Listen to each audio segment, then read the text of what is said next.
हमारा यहाँ से आज शुरू होगा self defence by animals and plants through chemical warfare. ठीक है, यानी बेसिकली क्या है, जो एनिमल्स होते हैं या जो प्लांट्स होते हैं वो अपने बचाव के लिए हमारे अंदर या तो एसिड डाल देते हैं या बेस डाल देते हैं। ठीक है, तो उसके बारे में हम यहाँ से डिस्कस करेंगे। तो self defence by animals and plants through chemical warfare, यहाँ से हमारा टॉपिक आएगा। तो जरा एक मिनट, कोई बच्चे हैं, जरा सा अभी शुरू करते हैं बस। और अभिषेक जी ठीक है आप? कोई दिक्कत? अभिषेक जी क्यों कह रहा हूँ मैं, मयंक जी ठीक है आप? तो चलिए शुरू करते हैं। हाँ भैया हेलो। तो यहाँ से हमारा टॉपिक है।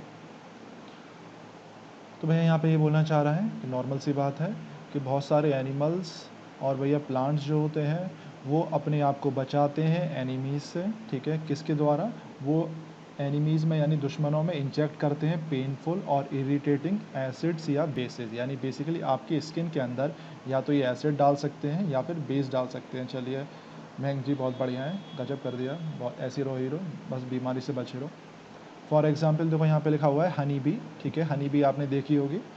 स्टिंग से पर्सन, भैया ये आपको जब काटती है या आपके अंदर डंक मारती है तो इट इंजेक्ट्स एन एसिड, याद रखिएगा ये आपके अंदर एसिड डालती है। ठीक है, इनटू द स्किन। ठीक है, इसकी वजह से क्या होता है, आपको दर्द होता है, आपको इरिटेशन होती है। ठीक है, if the bee stings a person, यानी सपोज कर लेते हैं ये जो बी है अगर आपको काट ले, ठीक है, तो आपको उस जगह पे जहाँ पे काटा है तो वहाँ पे आपको रब करना होगा। क्या रब करना होगा? एक माइल्ड बेस, यानी हल्का सा जो बेस होता है, वीक बेस, वो आपको रब करना होता है। और वीक बेस में एग्जाम्पल क्या है हमारा? Baking soda. तो यहाँ पे ये इंपॉर्टेंट क्वेश्चन बनता है कि हनी भी जब आपको काटती है तो क्या डालती है आपके अंदर? तो आप बताना एसिड डालती है, पहला क्वेश्चन। दूसरा क्वेश्चन, इसका क्योर क्या है? सपोज़ कर लेते हैं आपको हनी बी ने काट लिया, तो आपका क्योर क्या करेंगे आप उसमें? तो आप बताएंगे कि जहाँ पर वो काटा है वहाँ पे हम जो है माइल्ड बेस यानी हल्का जो वीक बेस है उसे वहाँ पे घिस लेंगे। और उसका एग्जाम्पल क्या है? Baking soda. तो जब हम बेस को एसिड के साथ कंबाइन करते हैं तो आप जानते हैं न्यूट्रलाइजेशन रिएक्शन हो जाती है, तो दोनों का असर ख़त्म हो जाता है। तो इससे क्या होता है, आपकी स्किन को थोड़ा सा आराम मिल जाता है। ठीक है, this is because being a base, यानी जनरल सी बात है, जो बेकिंग सोडा वो बेस है। न्यूट्रलाइज द एसिड, यानी जो आपके अंदर एसिड डाला गया है उसको वो न्यूट्रलाइज कर देता है। ठीक है, और उसके अफेक्ट को ये कैंसिल आउट कर देता है। तो याद रखिएगा कि अगर आपके अंदर एसिड डाला गया है तो आपको वीक बेस वहाँ पे रब करना है। एक आपकी होती है वास्प, एक होती है वास्प, एक होती है बी। आपने देखा होगा, एक तो येलो येलो कलर की होती है मधुमक्खी टाइप, तो उसे हम वास्प बोलते हैं। ठीक है, और एक फूली फूली टाइप होती है उसे हम बी बोलते हैं। तो याद रखिएगा वास्प हमारी येलो येलो टाइप वाली है, पतली सी होती है येलो टाइप कलर की। तो वैन वास्प, जब ये वास्प आपको काटती है तो याद रखिएगा ये आपके अंदर बेस डालती है। इंपॉर्टेंट चीज़ है, जब आपको बी काटती है हनी बी तो वो आपके अंदर एसिड डालती है। जब आपको वास्प काटती है तो आपके अंदर एल्कलाइन लिक्विड यानी बेसिक बेस डालती है, याद रखिएगा। तो जनरल सी बात है, जब आपके अंदर उसने बेस डाला है तो आपका क्योर क्या करना पड़ेगा? आपको माइल्ड एसिड, उसको एसिड से वहाँ पर रब करना होगा। और वो कौन सा एसिड मिलेगा आपको? विनेगर। घरों में विनेगर मिल जाता है अक्सर। ठीक है, तो विनेगर से आपको रब करना पड़ेगा। तो यहाँ से इंपॉर्टेंट क्वेश्चन यही बनता है कि भैया जब बी काटती है, एक मिनट मैं यहाँ से हटा दूँ उसे, कि जब हनी बी काटती है आपको तो भैया क्या डालती है आपके अंदर? तो आप बताना एसिड डालती है। ठीक है, आपसे पूछा जाता है क्योर क्या होगा, तो आप बताएंगे कि माइल्ड बेस, यानी हल्का वाला बेस आपको वहाँ पे रब करना है। आपसे एग्जाम्पल पूछा जाता है तो आप बताना क्या होगा एग्जाम्पल? बेकिंग सोडा होगा। बहुत ही सिंपल है। इसी तरीके से अगला हमारे पास है, अगर आपको वास्प काटती है, ठीक है, यानी येलो कलर वाली जो है, तो आपको याद रखिएगा वो आपके अंदर क्या डालती है? एल्कलाइन डालती है। बहुत ही सिंपल है। ठीक है सर जी, ज़्यादा पॉइजनस कौन सी होती है हीरो? दर्द तो दोनों में ही होता है तो याद रखना वो आपके अंदर एल्कलाइन डालती है। और बेसिकली फिर आपको क्या रब करना पड़ता है? विनेगर के साथ रब करना पड़ता है, क्योंकि वो विनेगर जो होता है बेसिकली माइल्ड एसिड होता है। तो यहाँ से क्वेश्चन अक्सर आता है, तो बहुत ही इंपॉर्टेंट चीज़ है, याद रखिएगा। ठीक है, बस यहाँ पे और कुछ बताने वाली बात नहीं है। और भैया अगर आपको चींटी काट ले तो चींटी काटने का भी आपको दर्द होता है, तो बेसिकली क्या होता है, चींटी आपके अंदर क्या डालती है भैया? मीथेनोइक एसिड डालती है, याद रखिएगा। ठीक है, नॉर्मल सी बात है, और इससे आपको क्या होता है? दर्द होता है। तो अगर आपको चींटी काट ले और दर्द ज़्यादा हो रहा है, यानी इसके अंदर उसने बेसिकली आपके अंदर एसिड डाला है, तो नॉर्मल सी बात है आपको उसे बेकिंग सोडा से वहाँ पे रब करना होगा, ताकि दोनों एक दूसरे के अफेक्ट को क्या कर देंगे, न्यूट्रलाइज कर देंगे। तो ये बहुत ही चीज़ इंपॉर्टेंट है। हाँ मैडम, फॉर्मिक एसिड बोल दीजिए, मीथेनोइक एसिड बोल दीजिए, एक ही बात है। फॉर्मिक एसिड बेसिकली उसका कॉमन नाम होता है और मीथेनोइक एसिड इसका ऑफिशियल नाम होता है, ठीक है, साइंटिफिक नेमिंग। ये जब हम कार्बन कंपाउंड्स को पढ़ेंगे तब आप इसकी नेमिंग के बारे में समझेंगे, दोनों एक ही चीज़ है। और भी कोई दिक्कत हो बता दीजिएगा। चलिए, तो याद रखिएगा, यहाँ से काफ़ी सारे क्वेश्चन बन जाते हैं छोटे छोटे। तो देखिए यहाँ पे ये मैडम है, यहाँ पे एक येलो येलो ये वास्प है एक तरीके से, ठीक है, और ये फूली फूली हनी भी है। तो आप देख लीजिए कौन सा आपको काट रहा है, ध्यान रखना कि कौन सा आपको काट रही है, और उसी के हिसाब से आप उसका क्योर कर लेना, ठीक है। तो बस यहाँ पे ये लिखा हुआ है कि जो बी है, bee sting injects an acid, यानी जब बी काटती है, ये आपकी बी नज़र आ रही है बेसिकली, तो जब बी काटती है तो आपको भैया एसिड डाल दिए आपके अंदर, ठीक है। और जब वास्प काटती है आपको, तो याद रखना बेस आपके अंदर डालती है वो, ठीक है। तो ये वास्प काट रही है येलो येलो टाइप की, तो वास्प है, तो जब ये काटेगी तो बेस डालेगी आपके अंदर, जब बी काटेगी आपको तो नॉर्मल सी बात है एसिड डालेगी। और कोई समस्या हो बताइएगा। सर स्नेक काटता है तो क्या होता है? भैया स्नेक काटता है तो मेरे अंदाजे से मुझे आइडिया नहीं क्या होता है, शायद एसिड ही डालता होगा। किसी और बच्चे को पता है? भैया कोई बच्चा बताएगा स्नेक काटने पे कौन सा एसिड एसिड होता है, क्या होता है? मेरे अंदाज से पॉइजन होता है, अब मुझे ये नहीं पता वो एसिड होता है बेस, आई थिंक। क्योंकि आप ही बताएं, कोई बच्चा मुझे बताना चाहेगा कि वो एसिड होता है बेस होता है, इसके बारे में जानकारी नहीं मुझे। अच्छा, और क्या था यहाँ पे भैया?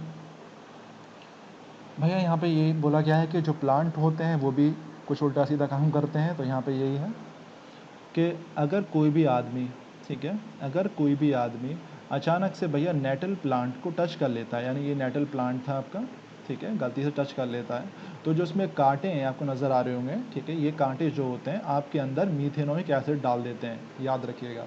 तो प्लांटों के अंदर से भी कभी कभार एसिड निकल जाता है, ठीक है। तो मैं दिखा देता हूँ एक बार डायग्राम में। ये आपका नेटल प्लांट है, तो देखिए ये जो कांटे कांटे से निकल रहे हैं, आप अगर इनसे टच हो जाते हैं गलती से, जो वाइट वाइट के नज़र आ रहे हैं, तो इनसे बेसिकली क्या होता है, ये आपकी स्किन के अंदर क्या डाल देते हैं, मीथेनोइक एसिड डाल देते हैं, ठीक है, इंपॉर्टेंट चीज़ है। तो यहाँ पे यही बोला गया है, पूछा जाता है अक्सर कि जो नेटल प्लांट होता है वो आपके अंदर क्या डाल देता है, तो याद रखिएगा मीथेनोइक एसिड डाल देता है, बहुत ही इंपॉर्टेंट है। और भैया यहाँ पे क्या था, और नॉर्मल सी बात है, जब आपके अंदर एसिड डाला है तो उसका क्योर क्या होगा भैया, बेकिंग सोडा होगा। कॉमन सेंस है कि एसिड डाला जाएगा तो आप बेस लगाएंगे, और अगर बेस डाला गया है आपके अंदर तो आप एसिड लगाएंगे, बहुत ही सिंपल है। तो यहाँ पे आप बेकिंग सोडा लगा लीजिएगा अगर आप इस प्लांट से टच हो जाते हैं तो। बस ये वाला टॉपिक भी ख़त्म हो गया, यानी हमने अब तक क्या कर लिया, हमारा एसिड भी ख़त्म हो गया, हमारा भैया बेस भी ख़त्म हो गया, मुबारक हो, ठीक है। अब हमारा सॉल्ट और बच रहा है छोटा सा, तो यानी हमारा भैया 2/3 चैप्टर ख़त्म हो गया, 1/3 बचा है, यानी कल तक ये चैप्टर आपका पूरा फिनिश हो जाएगा, ठीक है। उसके बाद मैं आपका टेस्ट ले लूँगा और फिर मैथ्स शुरू करेंगे, ठीक है। और भैया आप ऐसे ही करा करेंगे, पूरा एक चैप्टर आपका पूरा, मतलब पूरी क्लास या तो मैथ्स की होगी या साइंस की होगी, बीच में आधा आधा नहीं करेंगे, उससे कन्फ्यूजन होता है, बच्चे बता रहे हैं। तो इसलिए पहले पूरा मैथ्स चलने दें या पूरा साइंस चलने दें। अच्छा, आगे आते हैं, तो अब मैंने पूरा चैप्टर आपका साइंस करा दूंगा, उसके बाद पूरा चैप्टर आपका एक मैथ्स करा दूंगा, ठीक है। सर लाइट को कंप्लीट, हाँ भैया लाइट भी कंप्लीट करा देंगे, चिंता क्यों कर रहे हो, उसे मैं दोबारा से रिवाइज़ करा दूंगा, चिंता मत करो। अच्छा भैया, और कुछ पूछना हो बताना। तो भैया हम यहाँ पे कहाँ पे आ गए थे भैया, कृपा करके ज़रा सा हम कुछ क्वेश्चंस को रिवाइज़ कर लेते हैं। भैया ज़रा पहला वाला बताइएगा।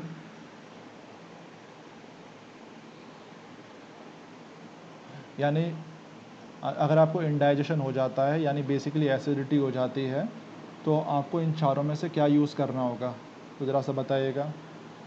हाँ मैं चिंता ना करो, लाइट तो मैं कराऊंगा ही कराऊंगा, मतलब मैं ये कहना चाह रहा हूँ कि या तो मैथ्स पूरा करेंगे या फिर साइंस पूरा, एक लेक्चर में पूरा एक ही चीज़ करेंगे।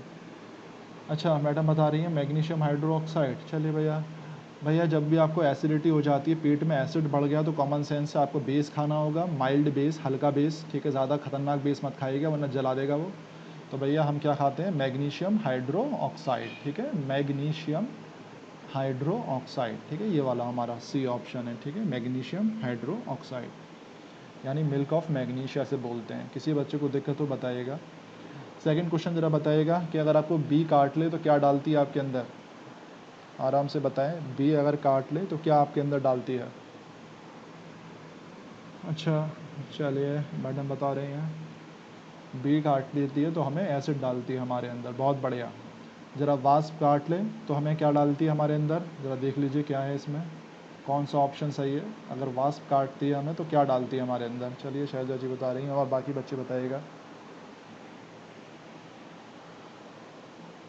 जानवी जी कोई दिक्कत तो नहीं है बेटा, बता दीजिएगा आप, ठीक है, कोई भी समस्या नहीं होना चाहिए। अच्छा मयंक जी बता रहे हैं, चलिए, यानी बेसिकली जब भी वास्प काटती है हमें, तो वास्प जब काटती है तो बेसिकली हमारे अंदर बेस डालती है। बेस का मतलब है एल्कलाइन लिक्विड हमारे अंदर डाल देती है। बहुत बढ़िया। अच्छा, which one of the following does not inject an acidic liquid into the skin, यानी इनमें से भैया कौन सा एसिड नहीं डालते हैं हमारे स्किन में? अगर ये काट लेते हैं तो बेसिकली तो कौन है भैया जो हमारे अंदर एसिड नहीं डालता इनमें से? भैया हनी भी एसिड डालती है, आप जानते हैं, आंट भी एसिड डालती है, नेटल लीफ प्लांट जो है ये भी हमारा एसिड डालती है। जो वास्प है भैया यही नहीं डालती है, तो ये हमारा आंसर हो गया। अच्छा अगला बताइएगा भैया, इस solution turns red litmus blue, यानी रेड लिटमस को ब्लू कौन करता है भैया? इनमें से पीएच वाला कौन है आंसर? अच्छा 10 है भैया। चलिए और बता रहे हैं, यानी बेसिकली यहाँ पे ये बोलना चाह रहा है कौन सा सॉल्यूशन है, यानी कौन सा सॉल्यूशन है जो रेड रेड लिटमस को ब्लू करता है, यानी जो बेसिक सॉल्यूशन होते हैं वो रेड को ब्लू कर देते हैं। तो बेसिक सॉल्यूशन जो पीएच स्केल में है वो 7 के बाद आते हैं, 7 से 14।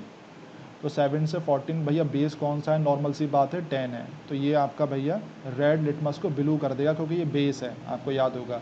ये 1 भी एसिड है, 4 भी एसिड है, 5 भी एसिड है, 7 तक सभी एसिड होते हैं, 7 से नीचे नीचे 7 न्यूट्रल होता है।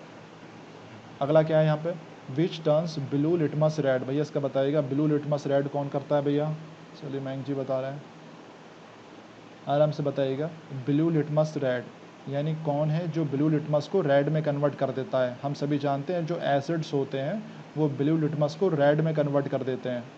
तो भैया हमारा सभी बच्चों ने बता दिया 5, यानी 5 जो है, यानी बी जो ऑप्शन है 5 यानी एसिड है, ये ब्लू लिटमस को रेड में कन्वर्ट कर देगा। बहुत बढ़िया। जरा 46 वाला देखें क्या है, आराम से करें, धीरे धीरे, थोड़ी प्रैक्टिस सी हो जाएगी। मैं तो थोड़ा सा ऊपर कर रहा हूँ बस। 46 वाला बताएगा, a solution turns phenolphthalein indicator into pink, यानी भैया इनमें से कौन सा है जो फिनॉल फैथलीन को पिंक कर देगा? उसकी पीएच बताइए कौन सा है। अच्छा बाकी सभी बच्चे बता रहे हैं, बहुत बढ़िया, सभी समझ के बताइएगा भैया। जो फिनॉल फैथलीन जो पिंक है, पिंक कब होता है? जब हम उसमें बेस डालते हैं। तो बेस भैया ये जो 9 वाला है यही बेस है जो फिनॉल फैथलीन इंडिकेटर को भैया पिंक कर देता है। मुबारक हो। अच्छा आप मुझे बताएंगे एसिड जो है फिनॉल फैथलीन का कलर क्या चेंज करता है? आप मुझे बताएंगे कि जो एसिड होता है अगर हम उसे फिनॉल फैथलीन में डालते हैं तो कैसा कलर हो जाता है? आप बताएंगे ज़रा सा मुझे, सभी बच्चे बताइएगा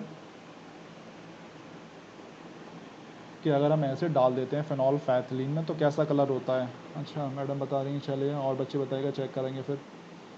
चलिए मैंग जी भी जोश में आ गई, बेटा इसी तरह जोश में रहो, टॉप कर जाओगे, कोई दिक्कत वाली बात नहीं है। और मान्या जी पढ़ाई कर रही हैं नहीं कर रही हैं? अलीगढ़ में आके मज़े ले रही हैं, आप पढ़ाई पे ध्यान दीजिएगा।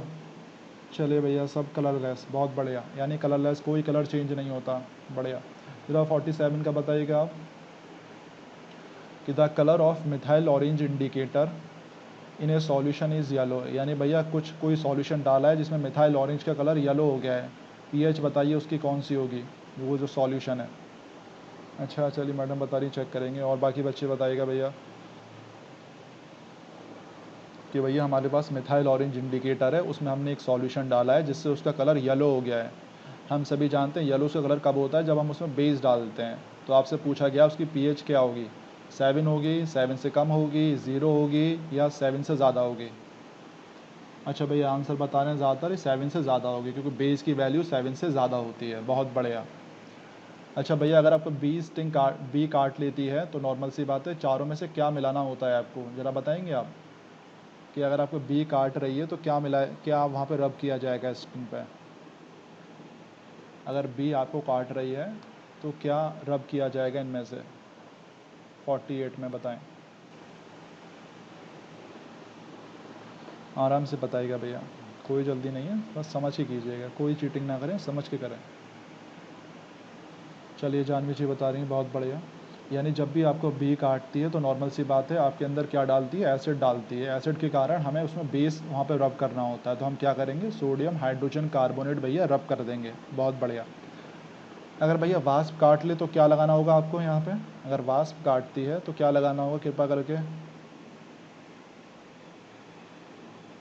अच्छा बहुत बढ़िया, आप ही ने बता दिया, वास्प काट लेती है हमें तो नॉर्मल सी बात है भैया, हमें विनेगर लगाना होगा भैया, कृपा करके याद रखिएगा। वास्प में हम विनेगर लगाते हैं।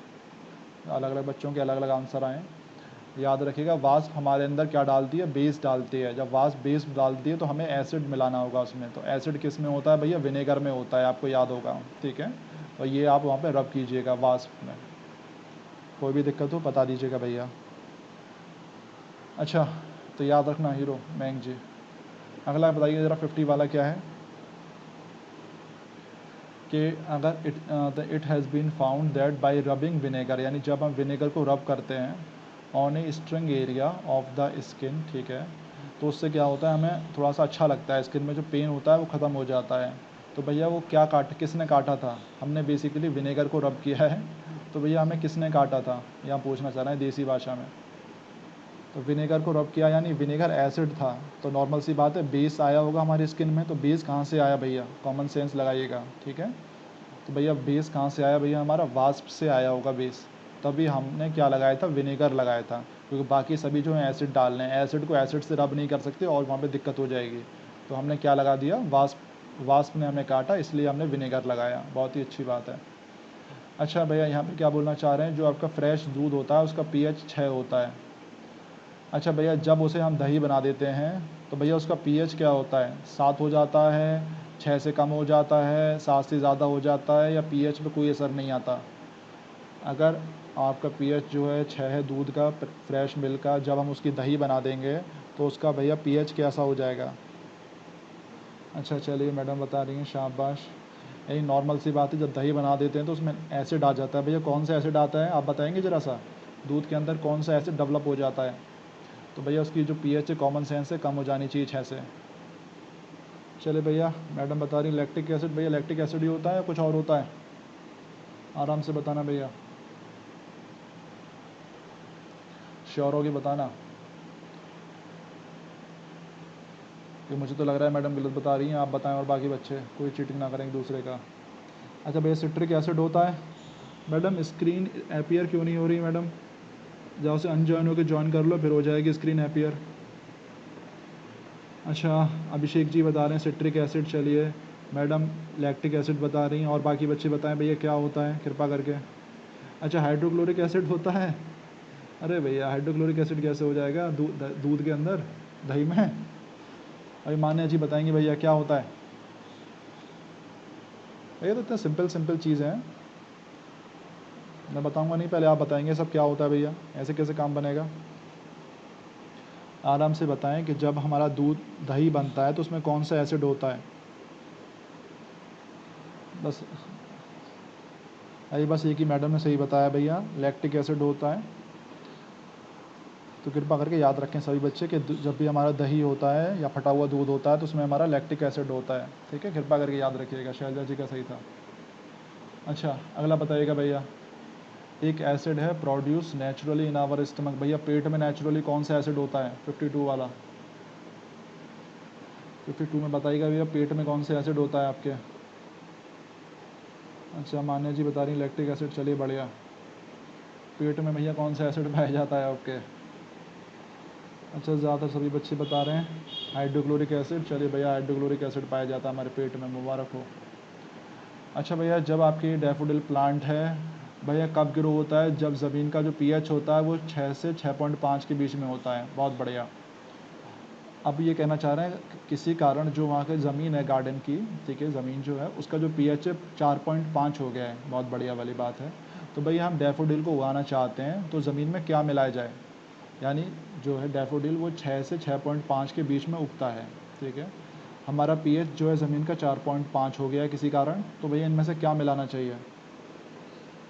अच्छा भैया ज़्यादातर सभी बता रहे हैं, चलो भैया बी भी बता रहे हैं सभी, यानी भैया लाइम मिलाना चाहिए, क्योंकि ज़मीन हमारी एसिडिक हो गई है तो हमें बेस मिलाना है उसे। तो बेस बेसिकली किस में आता है, लाइम में आ जाता है, ठीक है। लाइम हमारा बेसिक होता है, कंपोस्ट याद रखिएगा एसिडिक होता है, ठीक है। तो अगर ज़मीन भैया हमारी बेसिक हो गई है तो उस जगह हम क्या मिलाते हैं, कंपोस्ट मिलाते हैं, याद रखना, ये कल बता चुका हूँ मैं, ठीक है। और कुछ बताने वाली आपको बात नहीं है। कोई भी समस्या भैया पूछ लेना, कोई गम नहीं होना चाहिए मन में। अच्छा, इसमें ज़रा सा एक आध चीज़ और कर लेते हैं भैया, एक आध क्वेश्चन करूँगा ये हॉट्स वाले, बाकी सब अपने आप करना, ठीक है। मैं बस एक आध ही कर रहा हूँ, ज़्यादा नहीं कर रहा, आपके होमवर्क में सब। चलो पहला वाला बताओ भैया, यहाँ पे ये बोलना चाह रहे हैं कि जो दूधिया होते हैं, ठीक है, वो थोड़ा सा बेकिंग सोडा मिला देते हैं फ्रेश दूध में, ठीक है। तो यहाँ पे बोलना चाह रहा है, क्वेश्चन कह रहे हैं कि जो मिल्क मैन होते हैं, जो दूधिया होते हैं, वो फ्रेश दूध में क्या होता है, बेकिंग सोडा मिला देते हैं, ठीक है। अब पहला क्वेश्चन कह रहा है कि why does he shift the pH of the fresh milk from 6 to slightly alkaline. तो यहाँ पे ये कहना चाह रहे हैं कि जब आपने इसमें बेस मिला दिया तो pH जो है वो शिफ्ट हो जाएगी, यानी 7 से ऊपर चली जाएगी, ठीक है। मान लेते हैं 8, मुझे नहीं पता, मैं अप्रॉक्सीमेट मान रहा हूँ 8 चली जाएगी। तो ये चाह रहे हैं ऐसा क्यों कर रहा है मिल्कमैन, कोई बच्चा बताएगा आप में से, दूधिया ने ऐसा क्यों किया। अरे वाह, मैंग जी बता ही रहे हैं, खैर कि नॉर्मल सी बात है, अगर 6 से कम हो जाती है तो वहाँ पे वो लैक्टिक एसिड बन जाता है, दूध फट जाता है एक तरीके से। तो इसे थोड़ा सा उन्होंने क्या बना दिया, बेस बना दिया, क्योंकि अब ये फटेगा, फटना होगा दूध, तो पहले ये 7 पर जाएगी इसकी pH, ठीक है। 7 से वापस 6 जाएगी और 6 के बाद वो लैक्टिक एसिड बनेगा। हाँ बिल्कुल सही कह रहे हो मैंग जी। तो इससे क्या होता है, थोड़ी सी देरी हो जाती है, तो देरी हो जाती है, इतने समय दूधिया जो होता है दूध पहुँचा देता है घर पर। तो यहाँ पे ये रीज़न है कि भैया टू प्रिवेंशन क्या है, to prevent the formation of lactic acid. बहुत बढ़िया वाली बात है।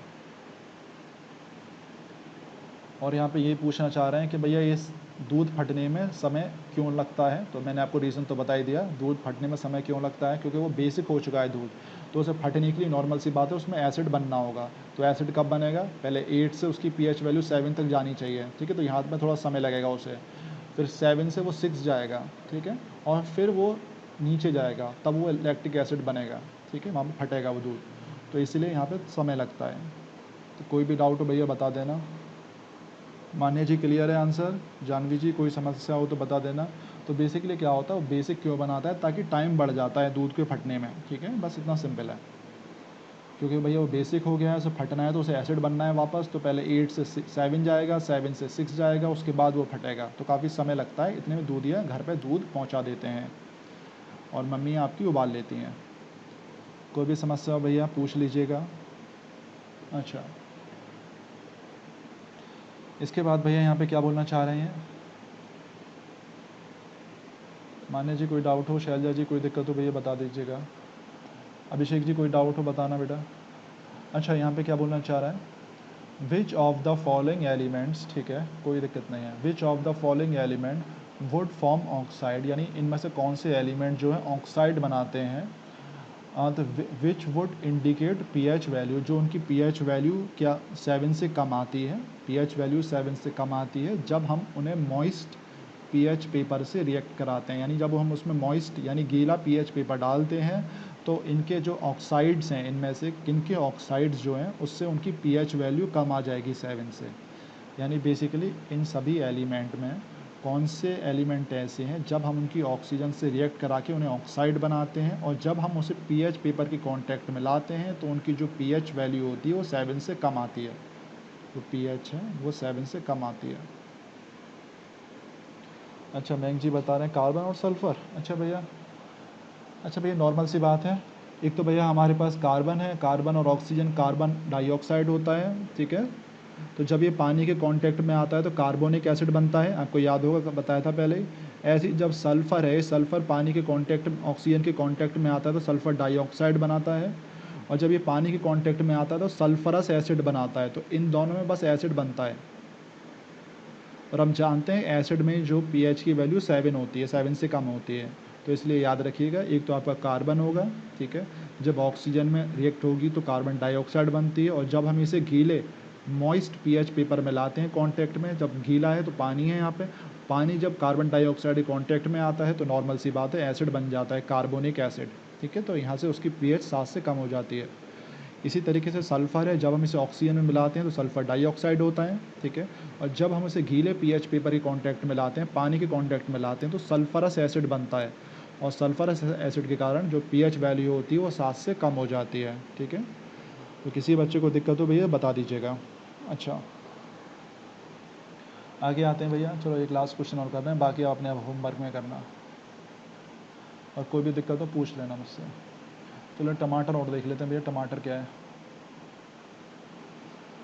अच्छा भैया, यहाँ पे बोलना चाह रहा है कि भैया पोटैटोज़, सॉरी पोटैटोज़, टमाटर क्यों कह रहा हूँ, पोटैटोज़ हो गया, ये तो आलू हो गए। Grows well on Anand farm. चलिए भैया, आनंदा के फार्म में कोई आपके आलू जो है अच्छी तरह उग रहे हैं, कब? जब उसकी pH जो है ज़मीन की वो 5.5 है, ठीक है भैया। अच्छा भैया, आनंदा जो है उसमें Ananda decided to add a lot of lime. Lime यानी उसमें बेस मिला रहा है काफ़ी ज़्यादा वो, ठीक है, बेस मिला रहा है ताकि भैया वो जो वहाँ पे जो उसकी सॉइल है वो ज़मीन पे क्या उगा सके भैया, ब्रोकली उगा सकता है, ठीक है। अब यहाँ पे पूछा गया है कि जो आपके आलू हैं, पोटैटोज़ हैं जो, वो अच्छा किस में उगते हैं, एसिडिक सॉल्यूशन, एसिडिक सॉइल में उगते हैं या बेसिक सॉइल में उगते हैं? तो पहला क्वेश्चन ये है। अच्छा चलिए मैडम बता ही रही हैं। और जो ब्रोकली है वो किस में अच्छी तरह उगती है, एसिड में, एसिड ज़मीन में उगती है अच्छी, या बेसिक ज़मीन में उगती है? तो बस यहाँ पे ये 2 क्वेश्चन है, तो आराम से बताइएगा। यानी जो हमारे जो हीरो हैं, उन्होंने जब वो आलू उगाते थे तो भैया वो उनकी जो pH थी ज़मीन की 5.5, यानी आलू जो थे वो pH 5.5 पे आराम से उग जाते थे ज़मीन पर, ठीक है। उसके बाद इसने कहा कि भैया मैं थोड़ा सा और लाइम डालूंगा उसमें, लाइम हम जानते हैं बेस डालूंगा, ताकि जो वहाँ पे वो ब्रोकली उगा सके, ठीक है। तो अब पूछा गया है कि आलू के लिए ज़मीन कौन सी अच्छी है, एसिडिक या बेसिक? ऐसी ब्रोकली के लिए कौन सी ज़मीन अच्छी है, एसिडिक और बेसिक? इतना सिंपल है। तो भैया खुद सोचो, जो आलू हैं, आलू कब उग रहे हैं भैया, जिनकी pH 5.5 है, तो नॉर्मल सी बात है ये एसिडिक सॉइल में आराम से उग रहे हैं, तो यहाँ पे भैया आपका एसिडिक सही है, तो ये हमारा ठीक है। और नॉर्मल सी बात है, जो ब्रोकली है उसके लिए भैया उसने ज़मीन में लाइम मिलाना पड़ रहा है, लाइम यानी बेसिक, तो बेसिकली इसने क्या किया, ज़मीन में लाइम मिला दिया, तो बेसिक हमारी जो ज़मीन है वो बेसिकली हमारी क्या हो गई, बेस हो गई, एल्कलाइन हो गई है। तो नॉर्मल सी बात है, ब्रोकली के लिए हमें क्या ज़मीन कैसी चाहिए आपकी, एल्कलाइन चाहिए। बस किसी बच्चे को दिक्कत हो पूछ लेना, बहुत ही सिंपल है। जानवी जी कोई दिक्कत हो बताएं, वरना दोबारा समझाऊं मैं। और भैया कोई दिक्कत हो पूछ लें किसी बच्चे को, आराम से बताएगा कोई भी। अच्छा भैया, जो ब्लू बर्ड के स्कूल हैं वो 10 से 1 बजे तक ही तो होते हैं, या 1 से पहले छुट्टी हो जाती है आपकी? आराम से बताएगा। ये जो आपके ब्लू बर्ड जो स्कूल चल रहे हैं ऑनलाइन वाले, ये 10 से 1 बजे हैं, 10 से पहले, 1 से पहले छुट्टी हो जाती है आपकी? जो स्कूल ऑफ 1 से पहले ही हो जाता है, मतलब 12 बजे तक ऑफ हो जाता है, कब तक ऑफ होता है, या 1 पर ही शार्प ऑफ होता है कि भैया 1 पर ही हम छोड़ेंगे? अच्छा मैडम, 12:40 तक ऑफ हो जाता है आपका, चलिए बहुत बढ़िया। एक्चुअली वो शीतल जी थोड़ा टाइम से बड़ी परेशान हो रही हैं, तो उनके लिए मैं सोच रहा हूँ आधे घंटे पहले कर दूँ, मैं ये सोचना चाह रहा था। अच्छा मैडम, 12:49 तक कह रही हैं, चले हाँ 12:40 तक। अच्छा भैया, 1 बजे से मैं कर दूँ तो कोई समस्या किसी बच्चे को होना है? देखो जल्दी होगा, पढ़ाई कर लेंगे, जल्दी ख़त्म हो जाएगा, उसके बाद आप सो भी सकते हैं। अभी बस मैं पूछ रहा हूँ, कर नहीं रहा, बस आपसे सजेशन मांग रहा हूँ। अच्छा नो प्रॉब्लम। अच्छा अभिषेक जी क्या दिक्कत हुई, अच्छा कर दूँ? चलिए चलिए कोई समस्या नहीं है। एक्चुअली वो जो शीतल जी ना, उन्होंने कहीं इंग्लिश का ट्यूशन लगाया, तो उनके सर से मेरा टाइम जो है थोड़ा सा क्लैश हो रहा है, तो इसलिए वो क्या चाह रही हैं कि सर मैं आ नहीं पाती। जो आपको ठीक लगे। चलिए शैलजा जी ने बहुत बढ़िया करा, बढ़िया बताया। मान्या जी आपको क्या डांस करने जाती हैं, क्या करती हैं? एक्चुअली मैडम इसलिए तो शीतल जी 2 दिन से नहीं आ पा रही हैं, क्योंकि वो कह रही थी उनके इंग्लिश टीचर से उनका टाइम थोड़ा सा क्लैश हो रहा है मेरे टाइम से, तो वो चाह रही हैं थोड़ा बहुत आगे पीछे हो जाए, तो इसलिए मैडम मेरी थोड़ी सी परेशानी है, इसलिए पूछ रहा हूँ मैं आपसे, भी कर नहीं रहा बट सजेशन चाहिए बस। सुबह इसलिए नहीं कर सकता क्योंकि फिर आपके स्कूल हो जाते हैं, ठीक है। चले भैया, तो मैडम बस अभी सजेशन था और कुछ नहीं है, उनसे मैं पूछ लूँगा। यू कैन डू, चलिए बहुत बढ़िया। जानवी जी कुछ नहीं, वो शीतल जी का जो टाइम था। अच्छा जानवी जी आपका टाइम कब तक है? मैं सोच रहा हूँ 1 बजे से हाँ दोपहर में 2:30 बजे तक कर देता हूँ आपका, ठीक है, क्योंकि जो शीतल जी है वो आ नहीं पा रही हैं, थोड़ा उनका टाइम का क्लैश हो रहा है। तो आपका स्कूल कब होता है मैडम जानवी जी, कब ख़त्म होता है, कितने बजे एग्जैक्टली, शार्प कितने बजे ख़त्म होता है? फिर आगे शुरू करते हैं। इसके बाद हमारे पास सॉल्ट है। आराम से बताइएगा जानवी जी, कब तक ख़त्म हो जाता है? मंडे और ट्यूसडे मैथ्स का 1 पॉइंट, अच्छा चलिए मंडे और ट्यूसडे 2 दिन की बात है, चलिए कोई बात नहीं। और उसके बाद कब होता है और बाकी दिन?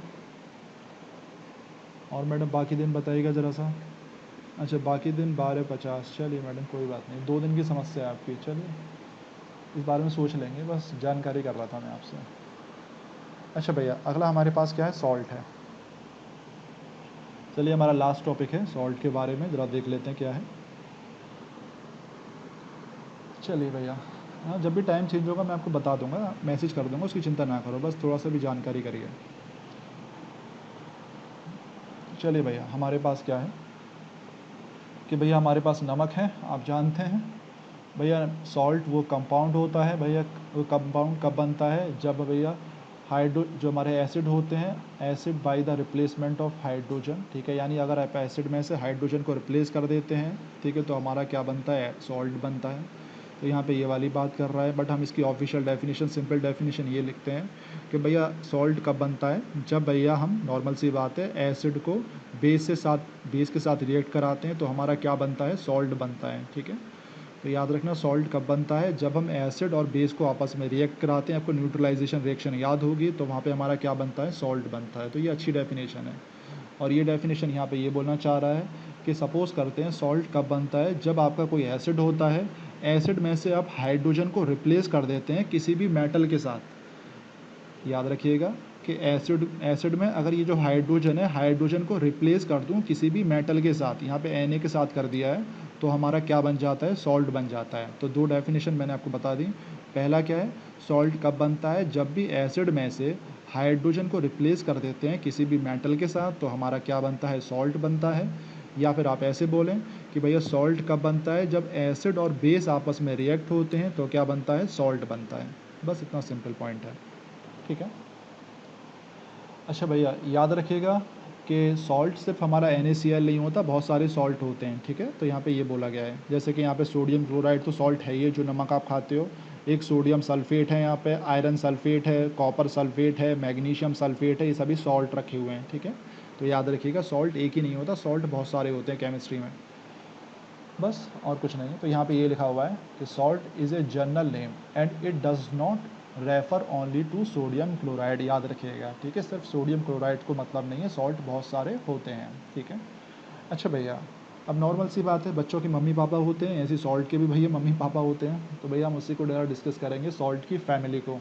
आपके टीचरों ने बताया होगा कि भैया सॉल्ट है, सॉल्ट के भैया 2 पेरेंट्स होते हैं, तो याद रखिएगा कि सॉल्ट हैज़ 2 पेरेंट्स, ठीक है भैया। एक आपका एसिड पेरेंट होते हैं, एक आपका बेस होता है, यानी बेस को पापा मान लो, एसिड को मम्मी मान लो, आप देसी भाषा में समझा रहा हूँ, ठीक है। तो यहाँ पे यही बोला गया है कि जब भी हम सॉल्ट का नेमिंग करते हैं, सॉल्ट का नेम करते हैं, तो एक हिस्सा बेस से आता है और उसके नेमिंग में, और उसका दूसरा हिस्सा जो होता है एसिड से आता है, याद रखिएगा। जो पीछे वाला हिस्सा होता है सॉल्ट का, याद रखिएगा, वो एसिड से आता है, ठीक है, याद रखना। और जो आगे वाला हिस्सा होता है बेस का, सॉल्ट का, वो बेस से आता है नेमिंग में, याद रखिएगा। जैसे हमारे पास यहीं पे था, यहाँ पे हमारे पास न्यूट्रलाइजेशन रिएक्शन क्या थी, NaOH प्लस के भैया HCl, ठीक है भैया। तो भैया यहाँ पे हमारे पास क्या बनेगा, NaCl प्लस के H2O, पानी। अब ज़रा ध्यान दीजिएगा, ये हमारा सॉल्ट है, ठीक है, NaCl, इसका नाम क्या होता है भैया, सोडियम क्लोराइड होता है। देखिए ये लिखा हुआ है सोडियम क्लोराइड, ठीक है। अब भैया सोडियम क्लोराइड है, अब देखो जरा सा आगे वाला हिस्सा, ये जो आगे वाला हिस्सा है इसके नेमिंग में, वो कहाँ से आया है, तो ज़रा आप ध्यान देंगे, वो बेस से आया है। देखिए सोडियम हाइड्रो ऑक्साइड, ठीक है, सोडियम हाइड्रो ऑक्साइड है, तो जो सोडियम वर्ड आया है इस नमक में, वो कहाँ से आया है, बेस से आया है, तो याद रखिएगा। तो ये जो हमारा आगे वाला हिस्सा होता है वो बेस से आता है, ठीक है। और जो ये हाइड्रोक्लोरिक एसिड था, ठीक है, तो अब जरा चेक कीजिएगा, सोडियम क्लोराइड, ये जो क्लोराइड वाला नाम है, ये जो क्लोराइड वाला पीछे वाला जो नाम होता है, ये हमेशा एसिड से आता है। तो भैया देखिएगा हाइड्रोक्लोरिक एसिड जो है, यहाँ से आपका ये नाम आया है, ठीक है, सोडियम क्लोराइड, यानी क्लोराइड, ये जो Cl है आपका क्लोराइड वाला नाम, ये कहाँ से आता है, एसिड से नाम आता है। तो बस मैं आपको यही बताना चाह रहा हूँ कि एसिड के दो पेरेंट्स होते हैं। तो जब भी हम नेमिंग करते हैं तो जो आगे वाला हिस्सा होता है नेमिंग में, जो आगे वाला हिस्सा होता है वो बेस से आता है, बेस की फैमिली से, और जो पीछे वाला हिस्सा होता है वो एसिड की फैमिली से नेमिंग में आता है। ठीक है, तो याद रखना, पीछे वाला बेस, आगे वाला एसिड, बहुत ही सिंपल है। कोई भी डाउट हो बता देना। तो ये एसिड की दो फैमिली होती हैं, दो पेरेंट्स होते हैं, एक एसिडिक होता है, एक बेस होता है। तो जब भी हम सॉल्ट का नेम करते हैं तो जो आगे वाला हिस्सा लेते हैं वो हम बेस से उठाते हैं नाम उसका, और जो पीछे वाला उस हिस्सा होता है वो हम एसिड से उठाते हैं नाम। ठीक है, बस इतना सिंपल है। अच्छा, तो बस यहाँ पे यही बोला गया है, so the name of the salt, जो सॉल्ट का जो नाम होता है वो दो पार्ट्स होते हैं उसके। तो जो फर्स्ट पार्ट होता है उसके नाम में, वो कहाँ से आता है भैया, derive from the name of the base, यानी बेस के नाम से आता है। ठीक है, और जो सेकंड वाला हिस्सा होता है सॉल्ट के नाम का, वो हमेशा एसिड के हिस्से से आता है। ठीक है, तो ये याद रखिएगा कि सॉल्ट की भैया दो फैमिली होती हैं, बस यही आपको बता रहा था मैं। और देखिए यहाँ पे साफ साफ लिखा हुआ है जो दूसरा हिस्सा होता है वो एसिड से आता है। ठीक है, बहुत सिंपल है। तो यहाँ पे ये बोला गया है कि जो हमारा सॉल्ट है सोडियम क्लोराइड NaCl जो आप खाते हैं, तो जो उसमें आगे वाला हिस्सा है, देखिए ये वाला हिस्सा, वो आपका सोडियम हाइड्रोक्साइड यानी बेस से आया है। ठीक है, ये बेस है हमारा। और जो पीछे वाला हिस्सा होता है ये वाला, तो भैया वो किससे आता है भैया, हाइड्रोक्लोरिक एसिड से आता है। ठीक है, अच्छा भैया यहाँ तक तो मैंने आपको समझा दिया। अब भैया कुछ नाम होते हैं तो ज़रा ध्यान दीजिएगा। अगर सपोज़ कर लेते हैं जो एसिड है वो हाइड्रोक्लोरिक एसिड से सॉल्ट बन रहा है, यानी सॉल्ट जो बन रहा है वो हाइड्रोक्लोरिक एसिड से बन रहा है, यानी हमारा जो सॉल्ट है वो HCl से बन रहा है। ठीक है, तो जो सॉल्ट के नाम होगा, जो पीछे वाला नाम एसिड का ही होता है, याद रखिएगा ये एसिड का नाम है पीछे वाला सॉल्ट में। तो जो पीछे वाला नाम होता है, ठीक है, उसके सरनेम में क्या आता है, क्लोराइड्स आता है, याद रखिएगा। ठीक है, अगर जो एसिड है यानी मम्मी हमारी एसिड है, ठीक है, एसिड में अगर हाइड्रोक्लोरिक एसिड है तो जो नाम होगा पीछे वाला उसका नाम क्या होगा, क्लोराइड्स होगा। ठीक है, याद रखना, ठीक, क्लोराइड। अगर मान लेते हैं जो सॉल्ट है वो सल्फ्यूरिक एसिड से बन रहा है, H2SO4 से बन रहा है, ठीक है, तो भैया उसका जो नाम होगा एंड में वो सल्फेट्स नाम होगा। ठीक है, अभी मैं एग्जांपल समझाऊंगा। और अगर सपोज़ कर रहे हैं जो हमारा सॉल्ट है वो नाइट्रिक एसिड से बन रहा है, तो जो सॉल्ट का पीछे वाला नाम आएगा उसमें जो वर्ड आएगा वो नाइट्रेट आएगा, याद रखिएगा। ठीक है, अगर कार्बोनिक एसिड से बनना है तो हमारा कार्बोनेट्स आएगा, बहुत ही इंपॉर्टेंट है, कार्बोनेट्स आएगा। ठीक है, और अगर हमारा जो नमक है वो एसिटिक एसिड से बन रहा है, यानी उसमें जो एसिड है वो एसिटिक एसिड है उस सॉल्ट में, तो उसका जो सरनेम होगा वो एसीटेट होगा। ठीक है, एसीटेट्स, ये अक्सर पूछा जाता है। ठीक है, तो भैया इसका मतलब क्या है ज़रा समझते हो। जैसे जैसे यहाँ पे कुछ एग्जाम्पल दिए होंगे, मैं तो थोड़ा सा हल्का सा नीचे कर दूँ ताकि आपको समझ में आ जाए। देखिएगा, इसका नाम क्या है, सोडियम क्लोराइड, ये एक सॉल्ट है। देखिए क्लोराइड आ रहा है, तो क्लोराइड आ रहा है, इसका मतलब है जो उसकी मम्मी थी यानी जो एसिड थी वो कौन सी एसिड थी भैया, हाइड्रोक्लोरिक एसिड थी। ठीक है, यानी ये जो सॉल्ट है वो HCl से बना हुआ है। ठीक है, यहाँ पे ये लिखा हुआ है HCl। और सोडियम आ रहा है, सोडियम यानी बेस से आ रहा है, और बेस कौन सा है भैया, इसमें हाइड्रोक्साइड है, सोडियम हाइड्रोक्साइड NaOH। तो आपको बस एक नाम दे दिया जाएगा सोडियम क्लोराइड, आपसे पूछा जाएगा इसमें एसिड कौन सा था, बेस कौन सा था, ये किस किस से बने थे, तो इस तरीके से पूछा जाता है। इसी तरीके से आगे आते हैं, तो देखो कैल्शियम क्लोराइड है, तो आप समझिए ना क्लोराइड सरनेम में आ रहा है, तो ये कौन से एसिड से बना होगा, ये हाइड्रोक्लोरिक एसिड से बना होगा, क्योंकि हाइड्रोक्लोरिक एसिड्स का ही सरनेम क्या होता है, क्लोराइड्स होता है। तो नॉर्मल सी बात है, ये भी HCl से बना है। अच्छा भैया, अब इसमें बेस कौन है, तो भैया याद रखिए कैल्शियम हाइड्रोक्साइड बेस होता है, तो यहाँ पे जो बेस होगा इसका सॉल्ट का वो कैल्शियम हाइड्रोक्साइड होगा। ऐसे ही आप आगे देखें, आप मैग्नीशियम क्लोराइड, क्लोराइड आ रहा है तो इसमें एसिड कौन होगा, HCl होगा। बेस कौन होगा, नॉर्मल सी बात है, मैग्नीशियम हाइड्रोक्साइड बेस होता है। ठीक है, इसी तरीके से भैया क्लोराइड फिर से आ रहा है तो यानी HCl होगा। और ये भैया जिंक ऑक्साइड आपका मेरे अंदाजे से बेस होगा। ठीक है, ऐसी सोडियम सल्फेट, यहाँ पे सल्फेट आ रहा है, आप देखें सल्फेट ये रहा। अब सल्फेट आ रहा है तो किस एसिड से बना होगा, सल्फ्यूरिक एसिड से बना होगा। सल्फ्यूरिक एसिड का फॉर्मूला H2SO4 होता है, आपको पता होगा। ठीक है, और सोडियम आ रहा है तो सोडियम यानी वही सोडियम हाइड्रोक्साइड बेस होगा। ऐसे भैया पोटेशियम सल्फेट है, तो पोटेशियम सल्फेट आ गया फिर से, तो H2SO4 से बना होगा। यहीं भी बोला है सल्फेट्स कहाँ से आते हैं, सल्फ्यूरिक एसिड से आते हैं। और पोटेशियम यानी पोटेशियम हाइड्रोक्साइड बेस होगा। इस तरीके से आपको पता करना था। ठीक है, फिर सल्फेट आ रहा है, सल्फेट आ रहा है, सल्फेट आ रहा है, ये सब हमारे सल्फ्यूरिक एसिड से बने हुए हैं, ठीक है। ये हमारा एल्युमिनियम ऑक्साइड होगा, ये मैग्नीशियम हाइड्रोक्साइड बेस होगा, ये कैल्शियम ऑक्साइड होगा, या कैल्शियम हाइड्रोक्साइड कुछ भी हो सकता है, ठीक है। पोटेशियम ऑक्साइड एक ही बात है। अब देखते हैं zinc sulphate, zinc sulphate, zinc sulphate, ठीक है, सभी सल्फेट से बने हैं, ठीक है। H2SO4 इनका एसिड है। बेस तो मैंने आपको सारे बता ही दिए। ऐसे देखिए नाइट्रेट है, नाइट्रेट का फॉर्मूला HNO3 होता है। और नाइट्रेट, भैया नाइट्रेट ही आ रहा है, नाइट्रेट जब आता है तो किस एसिड से बनते हैं, वो नाइट्रिक एसिड से बनते हैं। तो यहाँ पे मैं यही समझाने की कोशिश कर रहा हूँ, बहुत इंपॉर्टेंट है। तो ये दोनों ही नाइट्रिक एसिड से बने हुए हैं। बेस हम जानते हैं सोडियम हाइड्रोक्साइड होगा, पोटेशियम ऑक्साइड होगा, ठीक है। इसके बाद हमारे पास क्या है, कैल्शियम कार्बोनेट। ये जो कार्बोनेट आ रहा है तो समझ जाना उसमें जो एसिड होगा वो कौन सा होगा, कार्बोनिक एसिड होगा, HNO3, सॉरी H2CO3 होता है, HCl3। तो इसका भी फॉर्मूला मैंने आपको बता दिया था। तो ये कार्बोनेट आयन से बनता है, तो ये भी कार्बोनेट है और ये भी कार्बोनेट है, ये हमारा कार्बोनिक एसिड से बनता है, ठीक है। और ये हमारा जो एसीटेट है, ये एसीटेट आ रहा है तो किससे बना होगा, एसिटिक एसिड से बना होगा, ठीक है, एसीटेट आ रहा है। तो बस यहाँ पे ये चीज़ बताया गया, यानी जो उसमें एसिड होगा वो एसिटिक एसिड होगा। कार्बोनेट है, इसका मतलब है जो कार्बोनेट आ रहा है तो कार्बोनिक एसिड से बना होगा, ये भी कार्बोनिक एसिड से बना हुआ है, ठीक, कार्बोनेट कार्बोनेट। किसी बच्चे को दिक्कत तो बता दीजिएगा, टेबल आपको समझ में आ गई, बस आपको ऐसे ही पता करना होगा कौन किससे बनाए, ठीक है। अभी एक क्वेश्चन मैं आपको दिखाऊंगा तो आपको समझ में आ जाएगा। बस आगे आते हैं, कोई भी डाउट हो पूछ लीजिएगा भैया। अगला पॉइंट यहाँ पे क्या बोलना चाह रहा है, साफ साफ है कि सॉल्ट जो होते हैं ज़्यादातर सॉलिड होते हैं, ठीक है, मुबारक हो, ये इसकी प्रॉपर्टीज़ दे दी हैं। सॉल्ट का भैया हाई मेल्टिंग पॉइंट और बॉइलिंग पॉइंट होता है, ठीक है।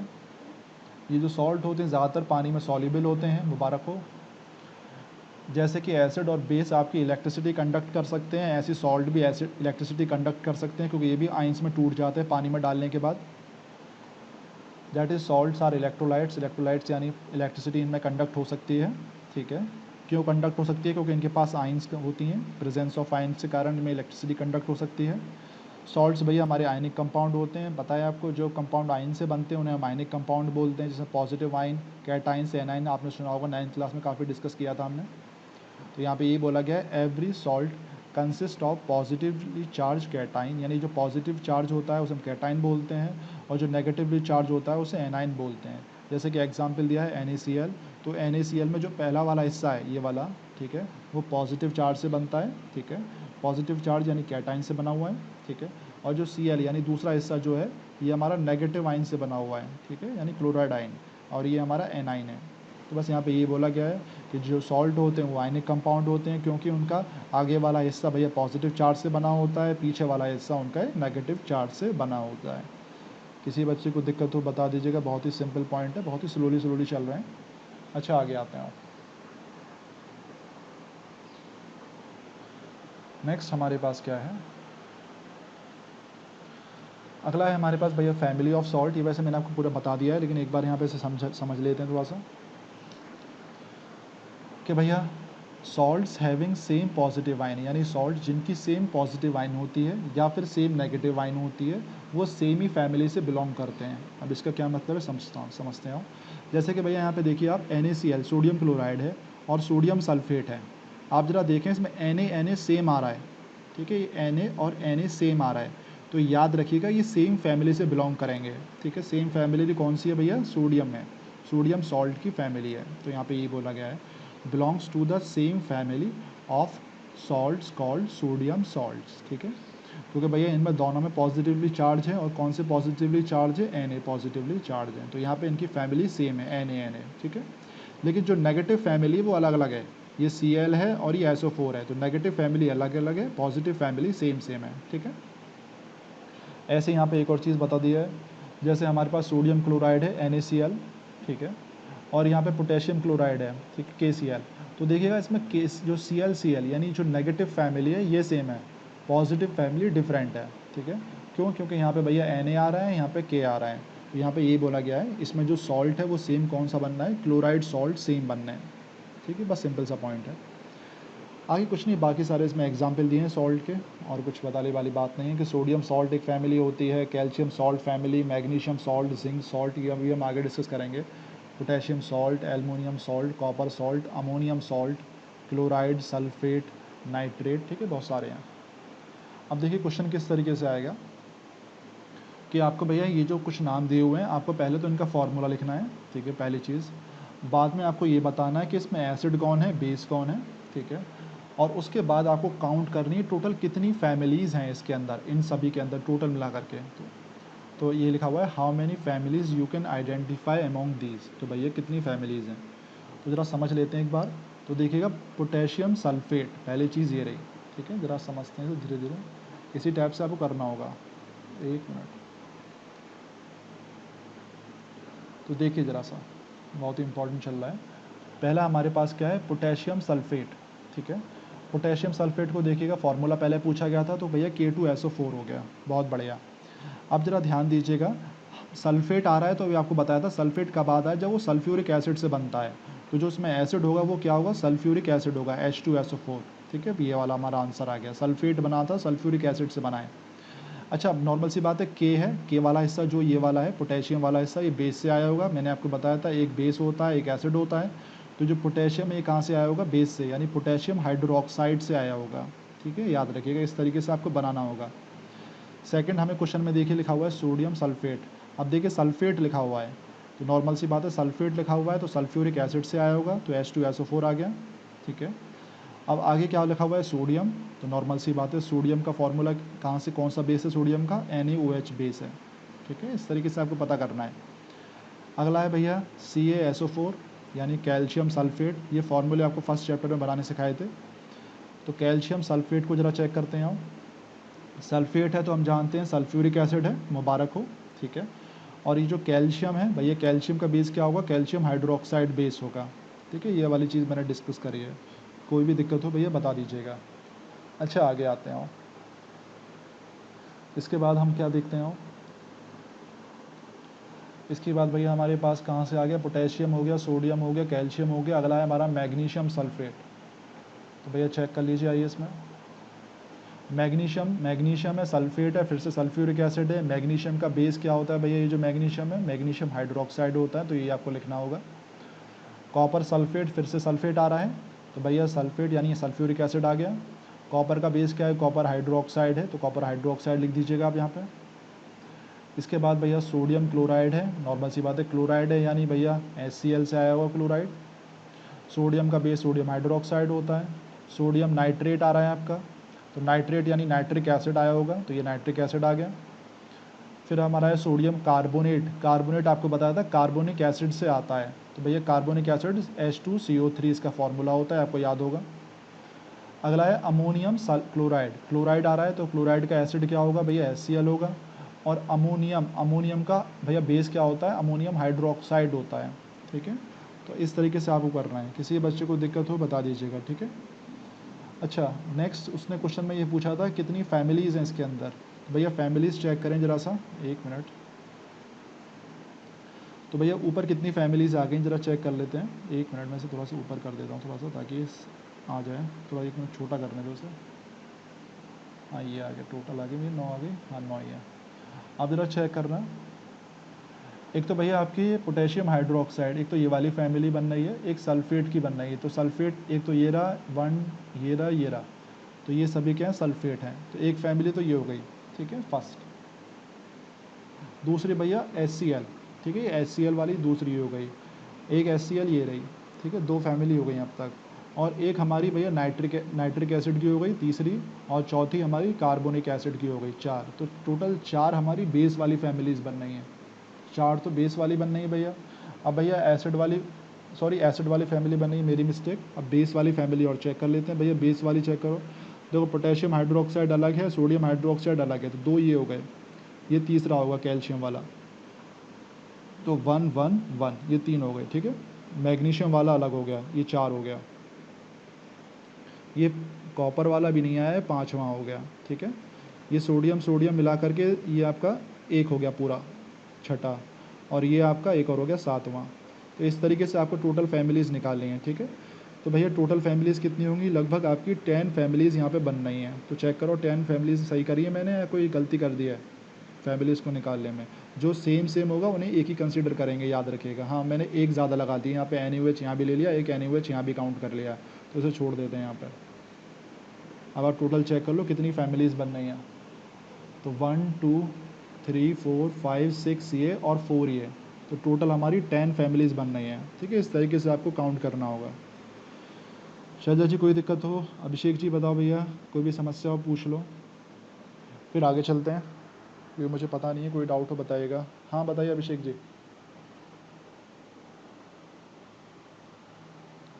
समझ नहीं आया? क्या समझ में नहीं आया बताओ।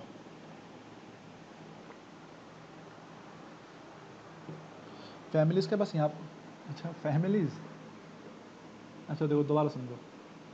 देखो हीरो, ये जो सॉल्ट बनता है, सॉल्ट किससे बनता है? दो ही तो कंपाउंड से बनता है, एक बेस से बनता है, एक एसिड से बनता है। तो नॉर्मल सी बात है, एक तो बेस वाली फैमिली ये है, एक एसिड वाली फैमिली ये है।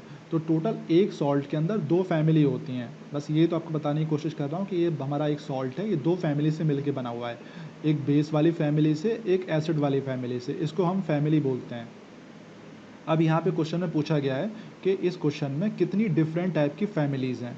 तो डिफरेंट टाइप की फैमिलीज़ चेक करो कितनी हैं। अब खुद सोचो आप। देखो ये पूरा मिला के ये पूरी एक ही फैमिली है, बेस एसिड वाली, H2SO4 H2SO4 H2SO4, ठीक है। और ये भी H2SO4, ये भी H2SO4। तो यहाँ तक मिला के भैया एक फैमिली हो गई, ठीक है। कौन सी वाली? सल्फेट फैमिली हो गई, ठीक है। इसके बाद देखो एक आपके पास HCl ये बन रहा है, एक HCl ये बन रहा है, तो ये एक फैमिली हो गई सेम। ऐसी एक हीरो ये नाइट्रिक एसिड बनना है, ये एक फैमिली हो गई। और एक कार्बोनिक एसिड बनना है, ये एक फैमिली हो गई। तो टोटल फैमिली कितनी हो गई? 1 2 3 और 4। तो टोटल हमारी 4 फैमिली हैं। किसकी भैया? ये वाली एसिड वाली फैमिली। अब अभिषेक जी क्लियर हो रहा है? और मान्या जी कोई दिक्कत हो बताएं। ऐसे ही आपसे पूछा गया है आपसे कि जो हमारी बेस वाली वो कितनी फैमिली हैं, तो ज़रा चेक करो। ये तो हमारा KOS तो एक ही है, तो इसको मैंने 1 लिख दिया।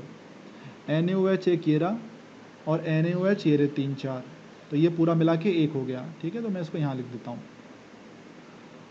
No problem. चलिए, और अभिषेक जी बताइए क्या दिक्कत हो रही है, पूछ लीजिए आराम से। ऐसे ही कैल्शियम हाइड्रोक्साइड ये है, तो यहाँ भी कोई नहीं है, और एक्स्ट्रा सिर्फ एक ही है, तो एक ये फैमिली है। मैग्नीशियम हाइड्रोक्साइड एक ये रहा, कॉपर ऑक्साइड ये रहा है, कॉपर हाइड्रोक्साइड, और अमोनियम हाइड्रोक्साइड ये रहा, ठीक है। बस देसी भाषा में ये पूछना चाह रहा है कि कितने डिफरेंट टाइप के कंपाउंड्स हैं, आप बस ऐसे समझ लो। तो देसी भाषा में कितने टाइप के कंपाउंड बन रहे हैं डिफरेंट टाइप के? तो टोटल 10 टाइप के बन रहे हैं। 4 हमारे एसिड हैं, और ये 6 हमारे क्या हैं? बेस हैं। अब बताओ कौन सी दिक्कत हो रही है? तो 6 ये रहे, 4 ये रहे, तो टोटल हमारे 10 हो गए। जानवी जी ठीक है मामला? ऊपर से तो नहीं जा रहा, वरना दोबारा समझाऊँ बता देना, ठीक है। मान लीजिए कोई डाउट हो? समझ गए अभिषेक जी? बढ़िया। बस ये समझ लो डिफरेंट टाइप के कंपाउंड्स को यहाँ पे फैमिलीज़ बोला गया है, ठीक है। क्योंकि जो हमारा सॉल्ट होता है वो दो फैमिली से बिलोंग करता है, एक बेस से और एक एसिड से, ठीक है। देसी भाषा में ये समझ लो। और कोई डाउट हो पूछ लेना। मान्या जी चली गई क्या? गम में है? अभिषेक मैंग जी हो चले गए? कोई भी डाउट हो भैया पूछ लो। तो फैमिली ऐसी आपको निकालनी होगी। यस सर, चलिए बढ़िया। अभिषेक जी समझ गए हीरो? आप समझ गए? कोई डाउट हो बता देना हीरो, वरना हम आगे आ जाते हैं। अच्छा भैया, नेक्स्ट क्वेश्चन ये था हमसे, please explain again. Madam again क्या करूँ उसमें एक्सप्लेन, ये बताओ। बस यहाँ पे ये कहा गया है कि जो सॉल्ट होता है वो दो फैमिली से बनता है, ठीक है, दो कंपाउंड से बनता है, उसको हम फैमिली बोलते हैं। यानी भैया देसी भाषा में कहूँ कि जो हमारा HCl है प्लस NaOH है। हाँ सर, मेरे फ़ोन की बैटरी डेड होने वाली है। चलो भैया डेड होने दो हीरो, कोई बात नहीं, क्लास रिकॉर्ड हो रही है, चिंता ना करो। NaOH प्लस HCl ये क्या मिल रहा है? हमारा NaCl बन रहा है प्लस H2O, कोई दिक्कत नहीं है। तो मैडम समझ लो, बस जब भी सॉल्ट बनता है तो किससे बनता है? दो फैमिली से, दो कंपाउंड से बनता है। एक तो बेस होता है और एक हमारा एसिड होता है। तो हमारा क्या बनता है? सॉल्ट बनता है, ठीक है। तो इन दोनों को हम क्या बोलते हैं? सॉल्ट की फैमिली बोलते हैं, ठीक है। खुद सोचो, ये मम्मी हो गई, ठीक है, ये पापा हो गए, तो एक बच्चा बनेगा, तो वो यहाँ पे NaCl बच्चा बन रहा है, ठीक है। देसी भाषा में समझ लो, इससे ज़्यादा इसी में नहीं समझा पाऊँगा। तो यहाँ पे याद रखना, NaOH एक ये हमारी फैमिली है, एक HCl हमारा एक ये फैमिली है, ठीक है। तो यहाँ पे उनके उनसे क्या बनना है, उनकी रिएक्शन से एक बच्चा बनना है सॉल्ट। तो मैं पूछूँ आपसे कि सॉल्ट की कितनी फैमिली हैं, तो आप बताएंगी 2 फैमिली हैं, एक तो मदर साइड, एक फादर साइड। देसी भाषा में मैडम समझ में आ गया होगा, आपको कोई दिक्कत तो बताना। तो यहाँ पे इसी तरीके से ये हमारा एक सॉल्ट दे रखा है K2SO4, ठीक है, मैं यहाँ लिख रहा हूँ K2SO4। अब मैं आपसे पूछ रहा हूँ कि इसकी फैमिली बताएं, तो K2SO4, तो SO4 मैंने आपको बताया, SO4 कहाँ से आता है, सल्फ्यूरिक एसिड से आता है, तो H2SO4 आ गया, ठीक है, ये एसिड वाली फैमिली आ गई, ठीक है। और दूसरा हमारे पास क्या है भैया, बेस कहाँ से होगा भैया, K से बेस कौन सा होता है, पोटेशियम हाइड्रोक्साइड, KOH, ये आपकी बेस वाली फैमिली आ गई मैडम। और ये हमारा बच्चा बन रहा है। तो ये पूछा जा रहा है कि भैया सॉल्ट की कितनी फैमिली हैं, तो एक तो भैया पोटेशियम हाइड्रोक्साइड वाली फैमिली है बेस वाली, और सल्फ्यूरिक एसिड हमारी एसिड वाली फैमिली है। अब बताइए मैडम कोई दिक्कत है, लॉजिक समझ में आ गया मान्या जी। और यहाँ पे बस यही क्वेश्चन में पूछा गया है कितने डिफरेंट टाइप की फैमिलीज़ हैं, डिफरेंट टाइप की, यानी याद रखिएगा, तो डिफरेंट टाइप की फैमिलीज़ यानी डिफरेंट टाइप के कंपाउंड्स कितने हैं, बस ये चेक करना है देसी भाषा में। और बताओ कोई दिक्कत हो पूछ लो। जानवी जी ठीक है, ये कहीं चली गई, आराम से बताइएगा। चलिए आगे आ जाते हैं वरना। अच्छा मेरा एक क्वेश्चन ये है कि जो सॉल्ट होता है वो एसिडिक होता है, बेसिक होता है, अगर हमारा जो सॉल्ट है वो एसिडिक होगा या बेसिक होता है या न्यूट्रल होता है, आराम से बता दें कि हमारा जो सॉल्ट है यानी जो बच्चा बन रहा था वो एसिडिक है, बेसिक है या न्यूट्रल है। यस सर मैं ठीक हूँ, अरे वाह मैडम ठीक है जानवी जी, न्यूट्रल ज़्यादातर। अच्छा मैडम चलिए, शैलजा जी ने बता दिया, मैंग जी न्यूट्रल बता रहे हैं, न्यूट्रल, चलिए भैया बहुत बढ़िया।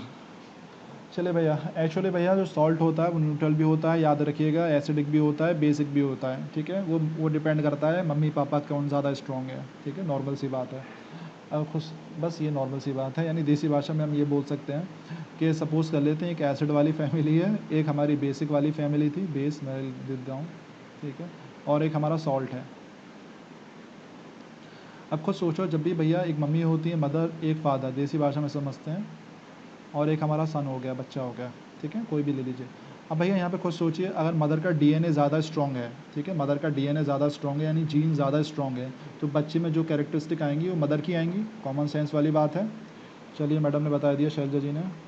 और अगर सपोज़ कर लेते हैं आपका फादर का जीन जो ज़्यादा स्ट्रॉन्ग है, तो जब फादर की जीन ज़्यादा स्ट्रॉन्ग है तो बच्चे में जो कैरेक्टरिस्टिक आती हैं वो फादर की आती हैं, तो डिपेंड करता है कौन ज़्यादा स्ट्रॉन्ग है, ठीक है।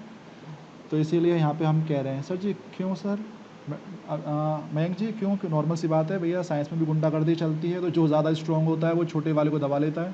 तो बस यहाँ पे यही है कि भैया जो सॉल्ट की फैमिली में अगर एसिड ज़्यादा स्ट्रॉन्ग होगा तो भैया सॉल्ट हमारा एसिडिक होगा, अगर सॉल्ट की फैमिली में बेस ज़्यादा स्ट्रॉन्ग होगा तो सॉल्ट हमारा बेसिक कैरेक्टरिस्टिक वाला होगा। तो डिपेंड करता है फैमिली पे, ठीक है, कि फैमिली में कौन ज़्यादा स्ट्रॉन्ग है। अभी हम समझेंगे एग्जाम्पल से, चिंता ना करो। अरे सर ये क्या कहा, हाँ सर जी चिंता ना करो, हर जगह गुंडागर्दी चलती है आजकल भैया, साइंस में तो चलती चलती है। चलिए भैया, भगवान ने किसी को भी नहीं छोड़ा। तो भैया यहाँ पे चेक कीजिए क्या कहना चाह रहे हैं। तो भैया यहाँ पे यही बोलना चाह रहे हैं कि the aqueous solution of many salts are neutral, यानी ज़्यादातर सॉल्ट्स का जो एक्वस सॉल्यूशन होता है यानी वो न्यूट्रल होता है, उनकी pH 7 होती है ज़्यादातर सॉल्ट की। बट कुछ सॉल्ट जो होते हैं एसिडिक होते हैं, कुछ सॉल्ट क्या होते हैं, बेसिक होते हैं, जब भी हम उन्हें पानी में डालते हैं, यानी कुछ सॉल्ट तो बेसिक कैरेक्टरिस्टिक शो करते हैं, कुछ सॉल्ट जो होते हैं एसिडिक कैरेक्टरिस्टिक शो करते हैं। जैसे देखो यहाँ पे सोडियम क्लोराइड जब पानी में पड़ा हुआ है तो उसका pH कितना है, 7 है, तो यहाँ पे न्यूट्रल है, ये आपका नमक हो गया, ठीक है। एक अमोनियम क्लोराइड सॉल्ट है, ठीक है, ये भी एक सॉल्ट है, लेकिन pH कितना है इसका, 6 है। आप देखो नॉर्मल सी बात है, ये सॉल्ट थोड़ा सा एसिडिक है, ठीक है। और भैया अगला है हमारा सोडियम कार्बोनेट सोडियम कार्बोनेट, भैया ये भी एक सॉल्ट है, ठीक है।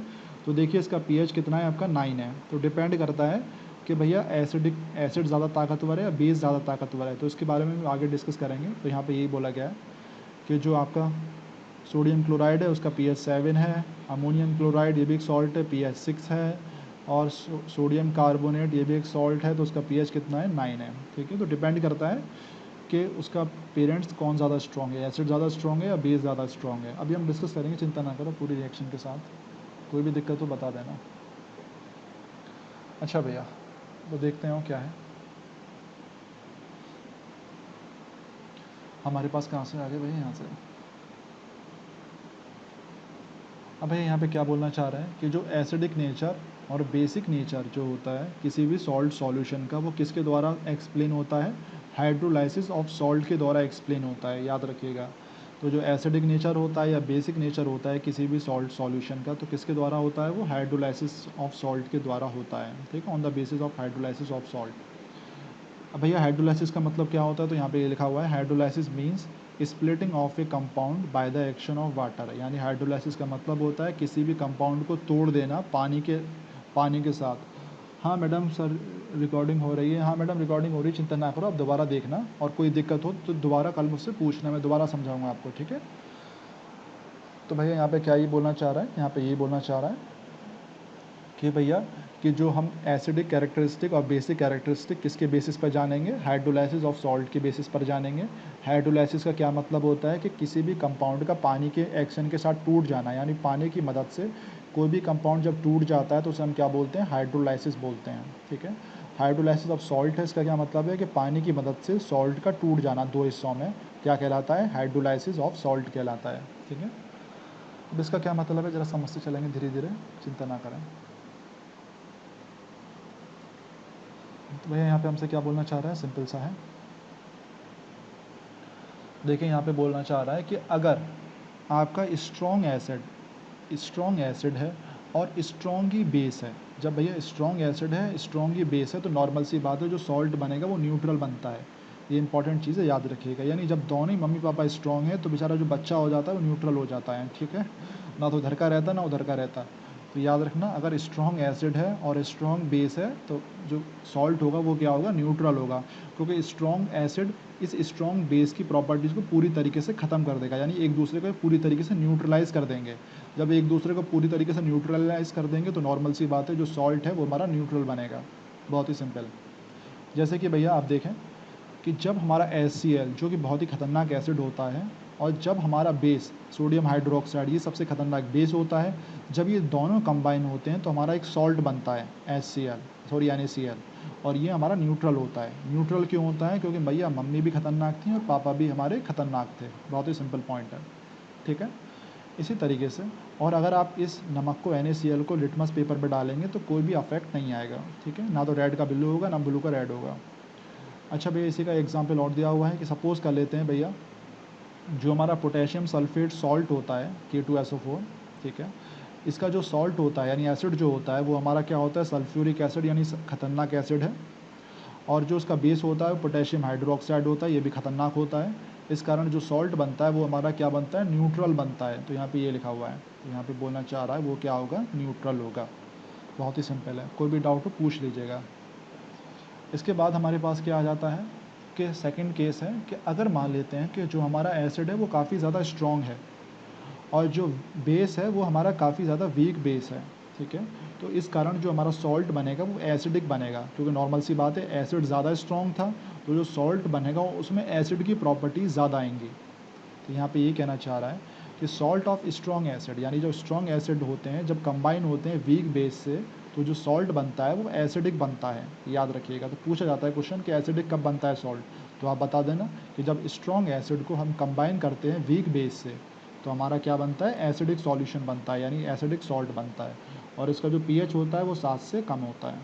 जैसे एग्जाम्पल देखें हम कि जब अमोनियम क्लोराइड, ठीक है, अमोनियम क्लोराइड हमारा क्या है भैया, एक ये तरीके से ये सॉल्ट है अमोनियम क्लोराइड, ये आपका सॉल्ट है, ये किससे बना हुआ है, ये स्ट्रॉन्ग हाइड्रोक्लोरिक एसिड से बना हुआ है।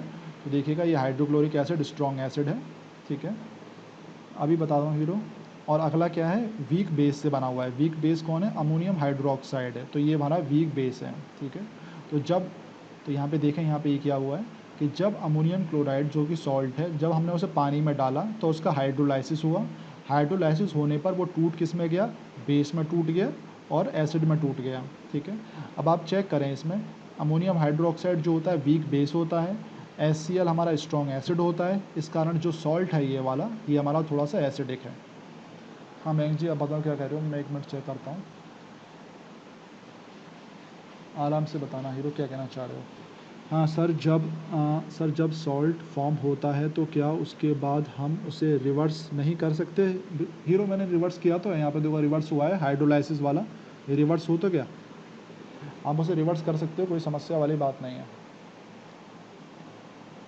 आप करना चाहें तो देखो यहाँ पे लिखा हुआ है, देखो हमारा क्या है, अमोनियम क्लोराइड जो कि सॉल्ट था, इसे हमने पानी में डाला, इसका हाइड्रोलाइसिस हुआ, तो ये वापस उन्हीं में टूट गया जिनसे बना था।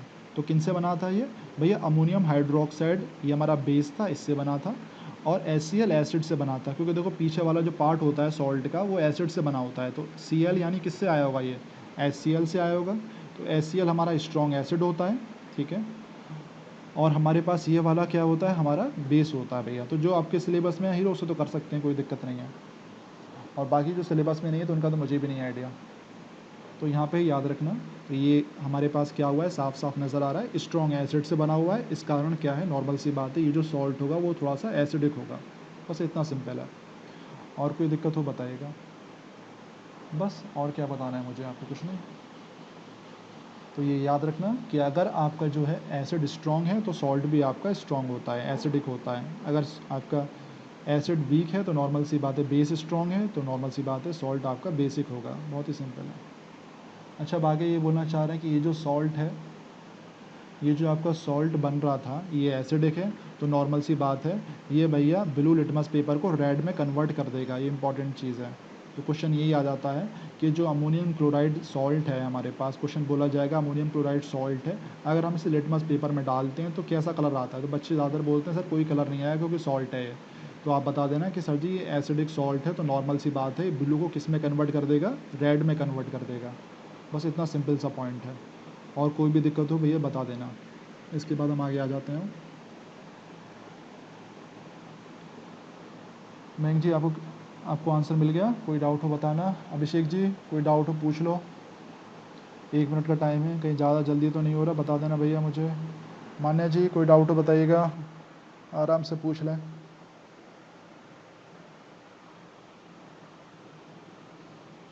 यस सर, नो प्रॉब्लम, बहुत बढ़िया। चलिए भैया बता दीजिएगा मुझे, ठीक है, कोई ऐसी समस्या वाली बात नहीं है। तो याद रखना ये जो सॉल्ट है वो एसिडिक सॉल्ट है। एसिडिक सॉल्ट क्यों है, क्योंकि भैया इसमें जो एसिड था वो काफ़ी ज़्यादा स्ट्रॉन्ग था, बस, और कुछ वाली बताने वाली बात नहीं है। अच्छा भैया, और देखिएगा यहाँ पे ये आपका डबल एरो दिखाया गया। डबल एरो मैंने आपको कल ही बताया था कि ये जो आयंस में पूरा नहीं टूटेगा। आयंस में पूरा क्यों नहीं टूटेगा, नॉर्मल सी बात है, ये तो पूरा टूट जाएगा आयंस में, बट ये पूरा नहीं टूटेगा आयन में, इसलिए यहाँ पे हमारा ये वाला साइन लगाया हुआ है, पार्शियली आयोनाइज्ड, यानी पूरी तरीके से पानी में ब्रेक नहीं होगा आयंस में। किसके कारण, इसके कारण, क्योंकि वीक बेस है, वीक बेस कभी भी पूरी तरीके से आयंस में नहीं टूटता, बस यहाँ पे ये बोला गया है। अच्छा आगे आते हैं, कोई भी दिक्कत हो भैया बता दे चलना। अच्छा भैया, इसका एक और एग्जांपल भैया, अमोनियम सल्फेट लिया हुआ है। कि अमोनियम सल्फेट अगर पूछा जाता है तो याद रखना ये भी आपका क्या होता है, एसिडिक सॉल्ट होता है, क्योंकि तो कोई सल्फेट आ रहा है ना, ये SO4 जो है, ये कहाँ से आया होगा, सल्फ्यूरिक एसिड से आया होगा। सल्फ्यूरिक एसिड काफ़ी ख़तरनाक एसिड होता है, इस कारण जो ये सॉल्ट बनेगा वो भी एसिडिक बनेगा, ठीक है। और ये अमोनिया में NH4 है, तो नॉर्मल सी बात है कहाँ से आया होगा, अमोनियम हाइड्रोक्साइड, जो कि वीक बेस है। तो वीक बेस है, एसिड का हमारा स्ट्रॉन्ग है, तो सॉल्ट भी हमारा स्ट्रॉन्ग होगा, एसिडिक, बस सिंपल है। और भैया लास्ट हमारे पास क्या है, ज़रा देख लेते हैं। सर ये हाइपोक्लोराइड क्या होता है, हीरो भी आने वाला है, हाइपोक्लोराइड क्या होता है, ये भी थोड़ी देर रुक जाओ, ये आपका शायद कल आ जाएगा, जब हम वो पढ़ेंगे ना, फॉर्मेशन पढ़ेंगे इनके बारे में, तब वहाँ डिस्कस करेंगे। ये कंपाउंड आपको मैं दिखा दूंगा, अभी बस थोड़ा सा वेट करो। अच्छा अगला क्या है भैया यहाँ पे, the salt of weak base, weak acids, यानी अगर आपके पास वीक एसिड है, ठीक है, और बेस हमारा काफ़ी स्ट्रॉन्ग है, बेस हमारा काफ़ी स्ट्रॉन्ग है, और जो एसिड हमारा वीक है, तो कॉमन सी बात है जो आपका सॉल्ट बनेगा वो बेसिक बनेगा। एग्जाम्पल देखें आप, हमारे पास सोडियम कार्बोनेट, ये एक सॉल्ट है, जब हमने उसे पानी में डाला उसका हाइड्रोलाइसिस हो गया, यानी ब्रेक हो गया वो। तो देखिए किस में ब्रेक हो गया, आपका सोडियम हाइड्रोक्साइड में ब्रेक हुआ। सोडियम हाइड्रोक्साइड एक स्ट्रॉन्ग बेस होता है, और कार्बोनिक एसिड हमारा वीक एसिड होता है, ठीक है। अब आप ज़रा खुद चेक करें कि जो एसिड तो हमारा वीक है, बेस हमारा काफ़ी स्ट्रॉन्ग है, तो कॉमन सेंस वाली बात है कि जो भैया सॉल्ट बनेगा वो कैसा बनेगा, बेसिक बनेगा, क्योंकि बेस ज़्यादा स्ट्रॉन्ग है। अगर एसिड ज़्यादा स्ट्रॉन्ग होता है तो सॉल्ट हमारा एसिडिक होता है, बेस ज़्यादा स्ट्रॉन्ग होता है तो सॉल्ट हमारा बेसिक होता है, तो बस यहाँ पे ये बोला गया है। जब भैया ये स्ट्रॉन्ग होगा तो नॉर्मल सी बात है, बेसिक सॉल्ट है हमारा, बेसिक सॉल्ट क्या करेगा, रेड लिटमस को ब्लू कर देता है, ठीक है, याद रखिएगा। और कोई दिक्कत हो बता दीजिएगा, बस टॉपिक ख़त्म हो गया है। तो भैया यहाँ पे ये लिखा हुआ है कि it turns red litmus to blue, यानी रेड लिटमस को क्या कर देता है, ब्लू कर देता है, क्योंकि ये बेसिक था तो बेस क्या करते हैं, रेड लिटमस को ब्लू कर देते हैं, बस, ठीक है। एक और हमारा यहाँ पे एग्जाम्पल दिया हुआ है बेसिक सॉल्ट का, तो पूछ सकते हैं एक आधा एग्जाम्पल दे दीजिएगा बेसिक सॉल्ट का, तो एक ये लिख देना सोडियम कार्बोनेट, एक लिख देना ये वाला आपका सोडियम एसीटेट। तो देखिएगा सोडियम एसीटेट किससे बन रहा है, तो नॉर्मल सी बात है वो वीक एसिड से बनता है, एसिटिक एसिड, ये एसिटिक एसिड वीक एसिड है। और भैया Na जो था वो हमारा बेस है, स्ट्रॉन्ग बेस है, सोडियम हाइड्रोक्साइड, तो नॉर्मल सी बात है बेस ज़्यादा स्ट्रॉन्ग है, एसिड बहुत वीक है, तो नॉर्मल सी बात है जो हमारा सॉल्ट बनेगा वो क्या बनेगा, बेसिक बनेगा, बेसिक बनेगा तो ये रेड लिटमस को ब्लू कर देगा, यहाँ पे ये लिखा हुआ है। कोई भी दिक्कत हो भैया बता देना, बहुत ही सिंपल पॉइंट है। हाँ शैला जी बताइएगा, कोई डाउट हो आराम से बताएं।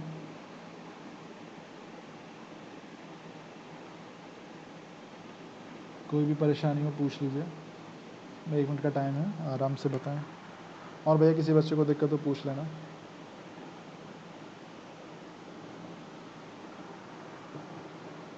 और मान्या जी कोई दिक्कत हो तो वीडियो को 2-3 बार देखना आराम से, पहले एक बार देखना फिर 2-3 दिन बाद में देखना।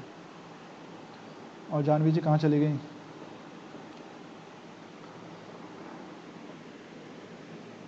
हाँ मैडम ये सोडियम एसीटेट होता है, बिल्कुल सही कह रही हैं शैलजा जी, क्योंकि ये हमारा एसिटिक एसिड से बनता है, ये वाला हिस्सा जो होता है एसिटिक एसिड होता है ये वाला। अच्छा मैडम किसी को कॉल कर रही थी, बहुत बढ़िया है।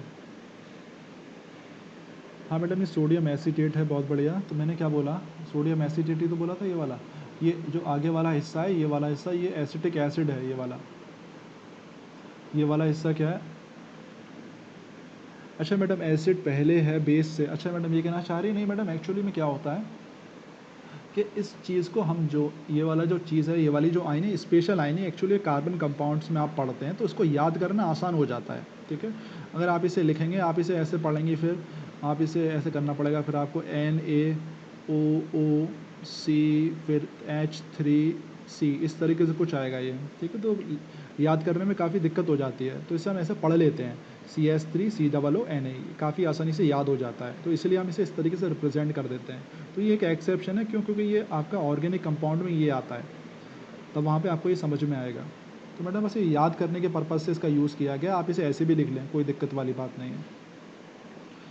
और कोई डाउट हो पूछ लीजिएगा।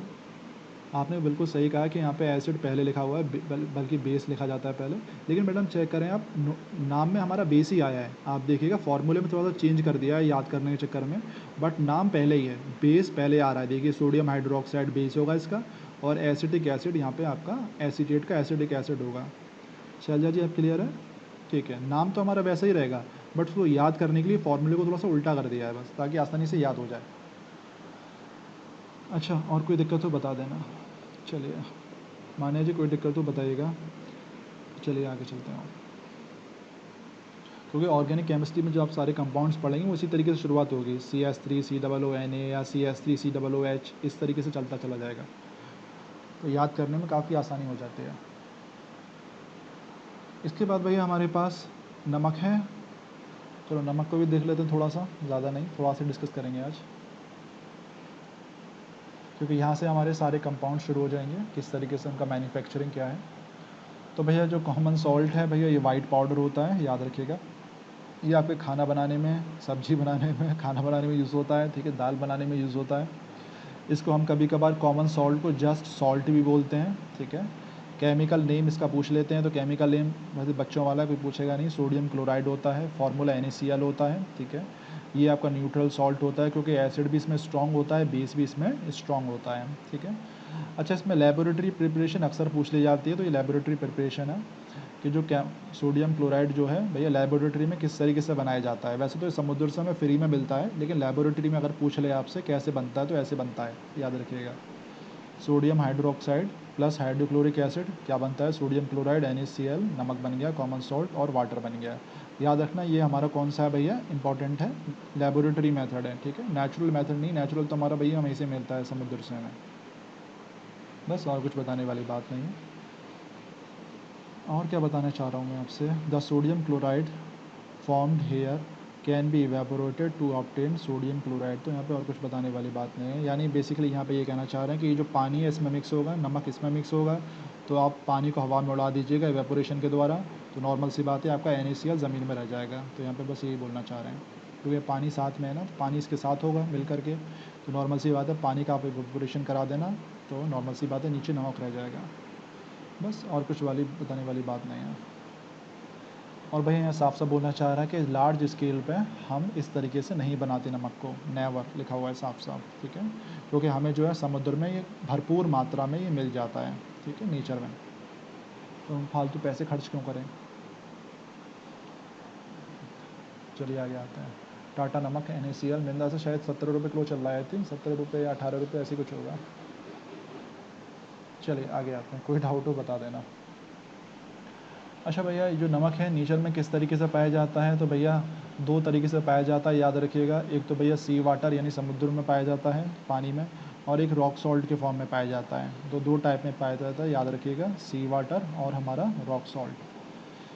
Common salt occurs in dissolved form in sea water, normal सी बात है कि जो कॉमन सॉल्ट है वो समुद्र में क्या होता है, डिज़ोल्व फॉर्म में पाया जाता है, पानी के साथ मिला हुआ, ठीक है, लेकिन जो आपका ऑन द अदर हैंड जो कॉमन सॉल्ट है सॉलिड में पाया जाता है, एज रॉक सॉल्ट, ठीक है, यानी चट्टान में वो सॉलिड के फॉर्म में निकलता है और समुद्र में वो एक तरीके से डिज़ोल्व फॉर्म में निकलता है पानी के साथ, बस।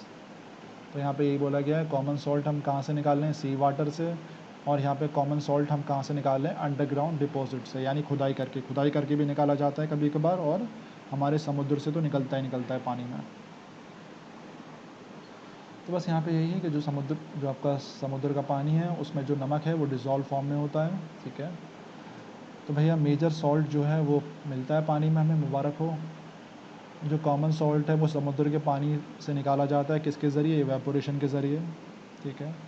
और यहाँ पे बोलना चाह रहे हैं कि समुद्र के पानी को हम लार्ज ट्रैप्स में यानी क्यारियों में फंसा देते हैं, ठीक है, शैलो पूल्स में, उससे क्या होता है पानी वहाँ पे कुछ देर तक रहता है और पानी फिर गर्मी के कारण हवा में उड़ जाता है, तो नीचे क्या रह जाता है, आपका नमक रह जाता है, बस यहाँ पे ये बताने वाली बात है। इसका शायद डायग्राम दिया हुआ है, चेक कर लेते हैं, कहाँ है भैया डायग्राम, ज़रा देखते हैं। तो ये रहा आपका, इस समुद्र का पानी जो है इस तरीके से क्यारियों में फंसा दिया जाता है, ठीक है, कुछ देर तक पानी ऐसे फंसा रहता है, तो हवा के कारण, गर्मी के कारण ये जो पानी होता है वो हवा में उड़ जाता है और नीचे क्या रह जाता है, नमक नमक रह जाता है। बाद में इसे कलेक्ट कर लेते हैं, फिर इसकी सफाई होती है, छनाई कर देते हैं, तो नमक क्लियर हो जाता है, ठीक है। और ये हमारा भैया रॉक सॉल्ट है, रॉक सॉल्ट यानी खुदाई करने पे हमें निकलता है, ठीक है, ये रॉक सॉल्ट के फॉर्म में है, वो हमारा ऐसा फॉर्म में। तो भैया रॉक सॉल्ट भी देख लेते हैं। भैया underground deposits of common salt, ये कहाँ फाउंड होते हैं, many parts of the world, यानी ज़मीन के अंदर खुदाई करने पे हमें नमक मिलता है, मुबारक हो, ठीक है। लार्ज क्रिस्टल्स यानी काफ़ी बड़े बड़े क्रिस्टल्स होते हैं इसमें कॉमन सॉल्ट के, ये अंडरग्राउंड पाए जाते हैं, और इन बड़े बड़े क्रिस्टल्स को हम क्या बोलते हैं, रॉक सॉल्ट बोलते हैं। अभी आपको डायग्राम में दिखाया था, रॉक सॉल्ट जनरल सी बात है ये ब्राउन कलर का होता है, ठीक है, इसमें काफ़ी सारी इम्प्योरिटीज़ यानी गंदगी होती हैं। जो रॉक सॉल्ट है उसे खुदाई की जाती है, जैसे हम कोल की खुदाई करते हैं ऐसे ही हम रॉक सॉल्ट की भी खुदाई करते हैं, मुबारक हो। रॉक सॉल्ट्स भैया नॉर्मल सी बात है, काफ़ी हज़ारों साल पहले जहाँ पे समुद्र होगा, समुद्र में पानी या नदियों में पानी इवेपोरेट हो गया समुद्र के अंदर, तो नॉर्मल सी बात है इवेपोरेट पानी हो गया, तो वहाँ पे वो खाली हो गए, नमक नीचे रह गया, फिर हवा के कारण वो दब गया नमक, फिर बाद में हम उसकी खुदाई करके वापस निकाल लेते हैं, तो इसी को हम क्या बोलते हैं, रॉक सॉल्ट बोलते हैं। तो यहाँ पे ये लिखा हुआ है कि जो एंशियंट सीज़ थे वो हज़ारों साल पहले क्या हो गया, उनमें इवेपोरेशन हो गया था, तो जो नमक था वो नीचे ही रह गया था, ठीक है। तो जब हमने वो पानी इवेपोरेट हो ही गया, तो नॉर्मल सी बात है हवा और मिट्टी जो थी, हवा के कारण मिट्टी इधर से उधर आकर के उस समुद्र को ढक दिया, और अब हम क्या करते हैं, उसको खुदाई करते हैं और नमक निकाल लेते हैं, और इसी को हम रॉक सॉल्ट बोल देते हैं। यहाँ तभी कोई दिक्कत नहीं है, तो ये रॉक सॉल्ट है, ये गंदगी अक्सर इसमें होते ही होते हैं। बस इसके यूजेस और देख लेते हैं, फिर आज के लिए इतना ही कर लेंगे भैया। अच्छा भैया पहला क्या है यहाँ पे, जो कॉमन सॉल्ट है यानी नमक है, वो रॉ मटेरियल के तौर पे यूज़ होता है, ठीक है। मान लीजिए क्या परेशानी है, कोई दिक्कत तो बताइएगा, आराम से पूछ लीजिए। तो भैया हमारे पास जो कॉमन सॉल्ट है, याद रखना, वो रॉ मटेरियल के तौर पे काम होता है for making large number of chemicals, यानी बेसिकली रॉ मटेरियल के तौर पे काम करता है। और इससे हम काफ़ी सारे केमिकल्स बनाते हैं। वो कौन कौन से बनाते हैं? सोडियम हाइड्रोक्साइड, जिसे हम कास्टिक सोडा बोलते हैं, याद रखिएगा, आगे हम बनाएंगे। सोडियम कार्बोनेट यानी वाशिंग सोडा, ये भी हम आगे बनाएंगे। सोडियम हाइड्रोजन कार्बोनेट, इसे भी हम बनाने की कोशिश करेंगे, ठीक है। हाइड्रोक्लोरिक एसिड, आपका हाइड्रोजन, क्लोरीन, सोडियम मेटल, यानी इनमें भी ये इस्तेमाल होता है। कौन? आपका नमक। किस तरीके से होता है सब आगे आएगा। अच्छा, अगला भैया क्या है? जो कॉमन सॉल्ट होता है, मुबारक हो, वो आपकी कुकिंग में इस्तेमाल होता है, ठीक है। फ्लेवर, खाने में फ्लेवर देने में इस्तेमाल होता है, ठीक है। और sodium chloride is required by our body in the working of nervous system, यानी जो हमारी नर्वस सिस्टम होता है उसमें आयंस की ज़रूरत होती है, ठीक है। तो वो आयंस कहाँ से मिलती हैं भैया? इसी से मिलती हैं, सोडियम और क्लोराइड आयंस नमक से मिलती है हमें, ठीक है। और इससे क्या होता है भैया? हमारी मसल्स का मूवमेंट आसानी से हो जाता है, ठीक है। और ये इससे बेसिकली हमारी बॉडी में हाइड्रोक्लोरिक एसिड जो पेट में बनता है, वो भी इसी के कारण ही बनता है, नमक के कारण। जो कॉमन सॉल्ट है भैया, वो अचारों में इस्तेमाल होता है, ठीक है। मीट में और फिश में प्रिजर्व करने के लिए इस्तेमाल होता है इस नमक का। जो कॉमन सॉल्ट है भैया, ये साबुन बनाने में भी यूज़ होता है। इसके बारे में हम ऑर्गेनिक केमिस्ट्री में पढ़ेंगे, सेकंड लास्ट चैप्टर में। और उसके बाद क्या है? जो कॉमन सॉल्ट है, ये आइस को मेल्ट करने में काम करता है। यानी बेसिकली क्या होता है, जहाँ ठंडे देश होते हैं वहाँ पे रोड पर बर्फ़ जम जाती है, गाड़ियों के ऊपर बर्फ़ जम जाती है जो बाहर खड़ी रहती हैं। तो भैया उस पानी को गलाने के लिए हम नमक का इस्तेमाल करते हैं, यानी उसके ऊपर हम नमक छिड़क देते हैं, तो जो आइस होती है वो तुरंत ही मेल्ट हो जाती है। कोई बताएगा आप में से भैया, नमक से आइस मेल्ट कैसे हो जाती है? आप में से कोई बच्चा बताएगा कि नमक नमक डालने से आइस हमारी मेल्ट क्यों हो जाती है? तो यहाँ पे ये बोलना चाह रहा है, जो कॉमन सॉल्ट है is use to melt ice, यानी आइस को पिघलाने के लिए काम करती है नमक। Which collects on the road during winter in cold countries, यानी जो रोड जो होती हैं वो जम जाती हैं, बर्फ़, उसके ऊपर बर्फ़ जम जाती है, तो उस बर्फ़ को पिघलाने के लिए हम उस पर नमक डालते हैं, ठीक है। तो नमक क्यों डालते हैं? कोई बताएगा बच्चे आप में से? किसी को भी आइडिया हो, आराम से बताएं। माने जी, शैलजा जी, आप हैं हमारे साथ? ज़रा बताएं, किसी के बच्चे को पता हो तो।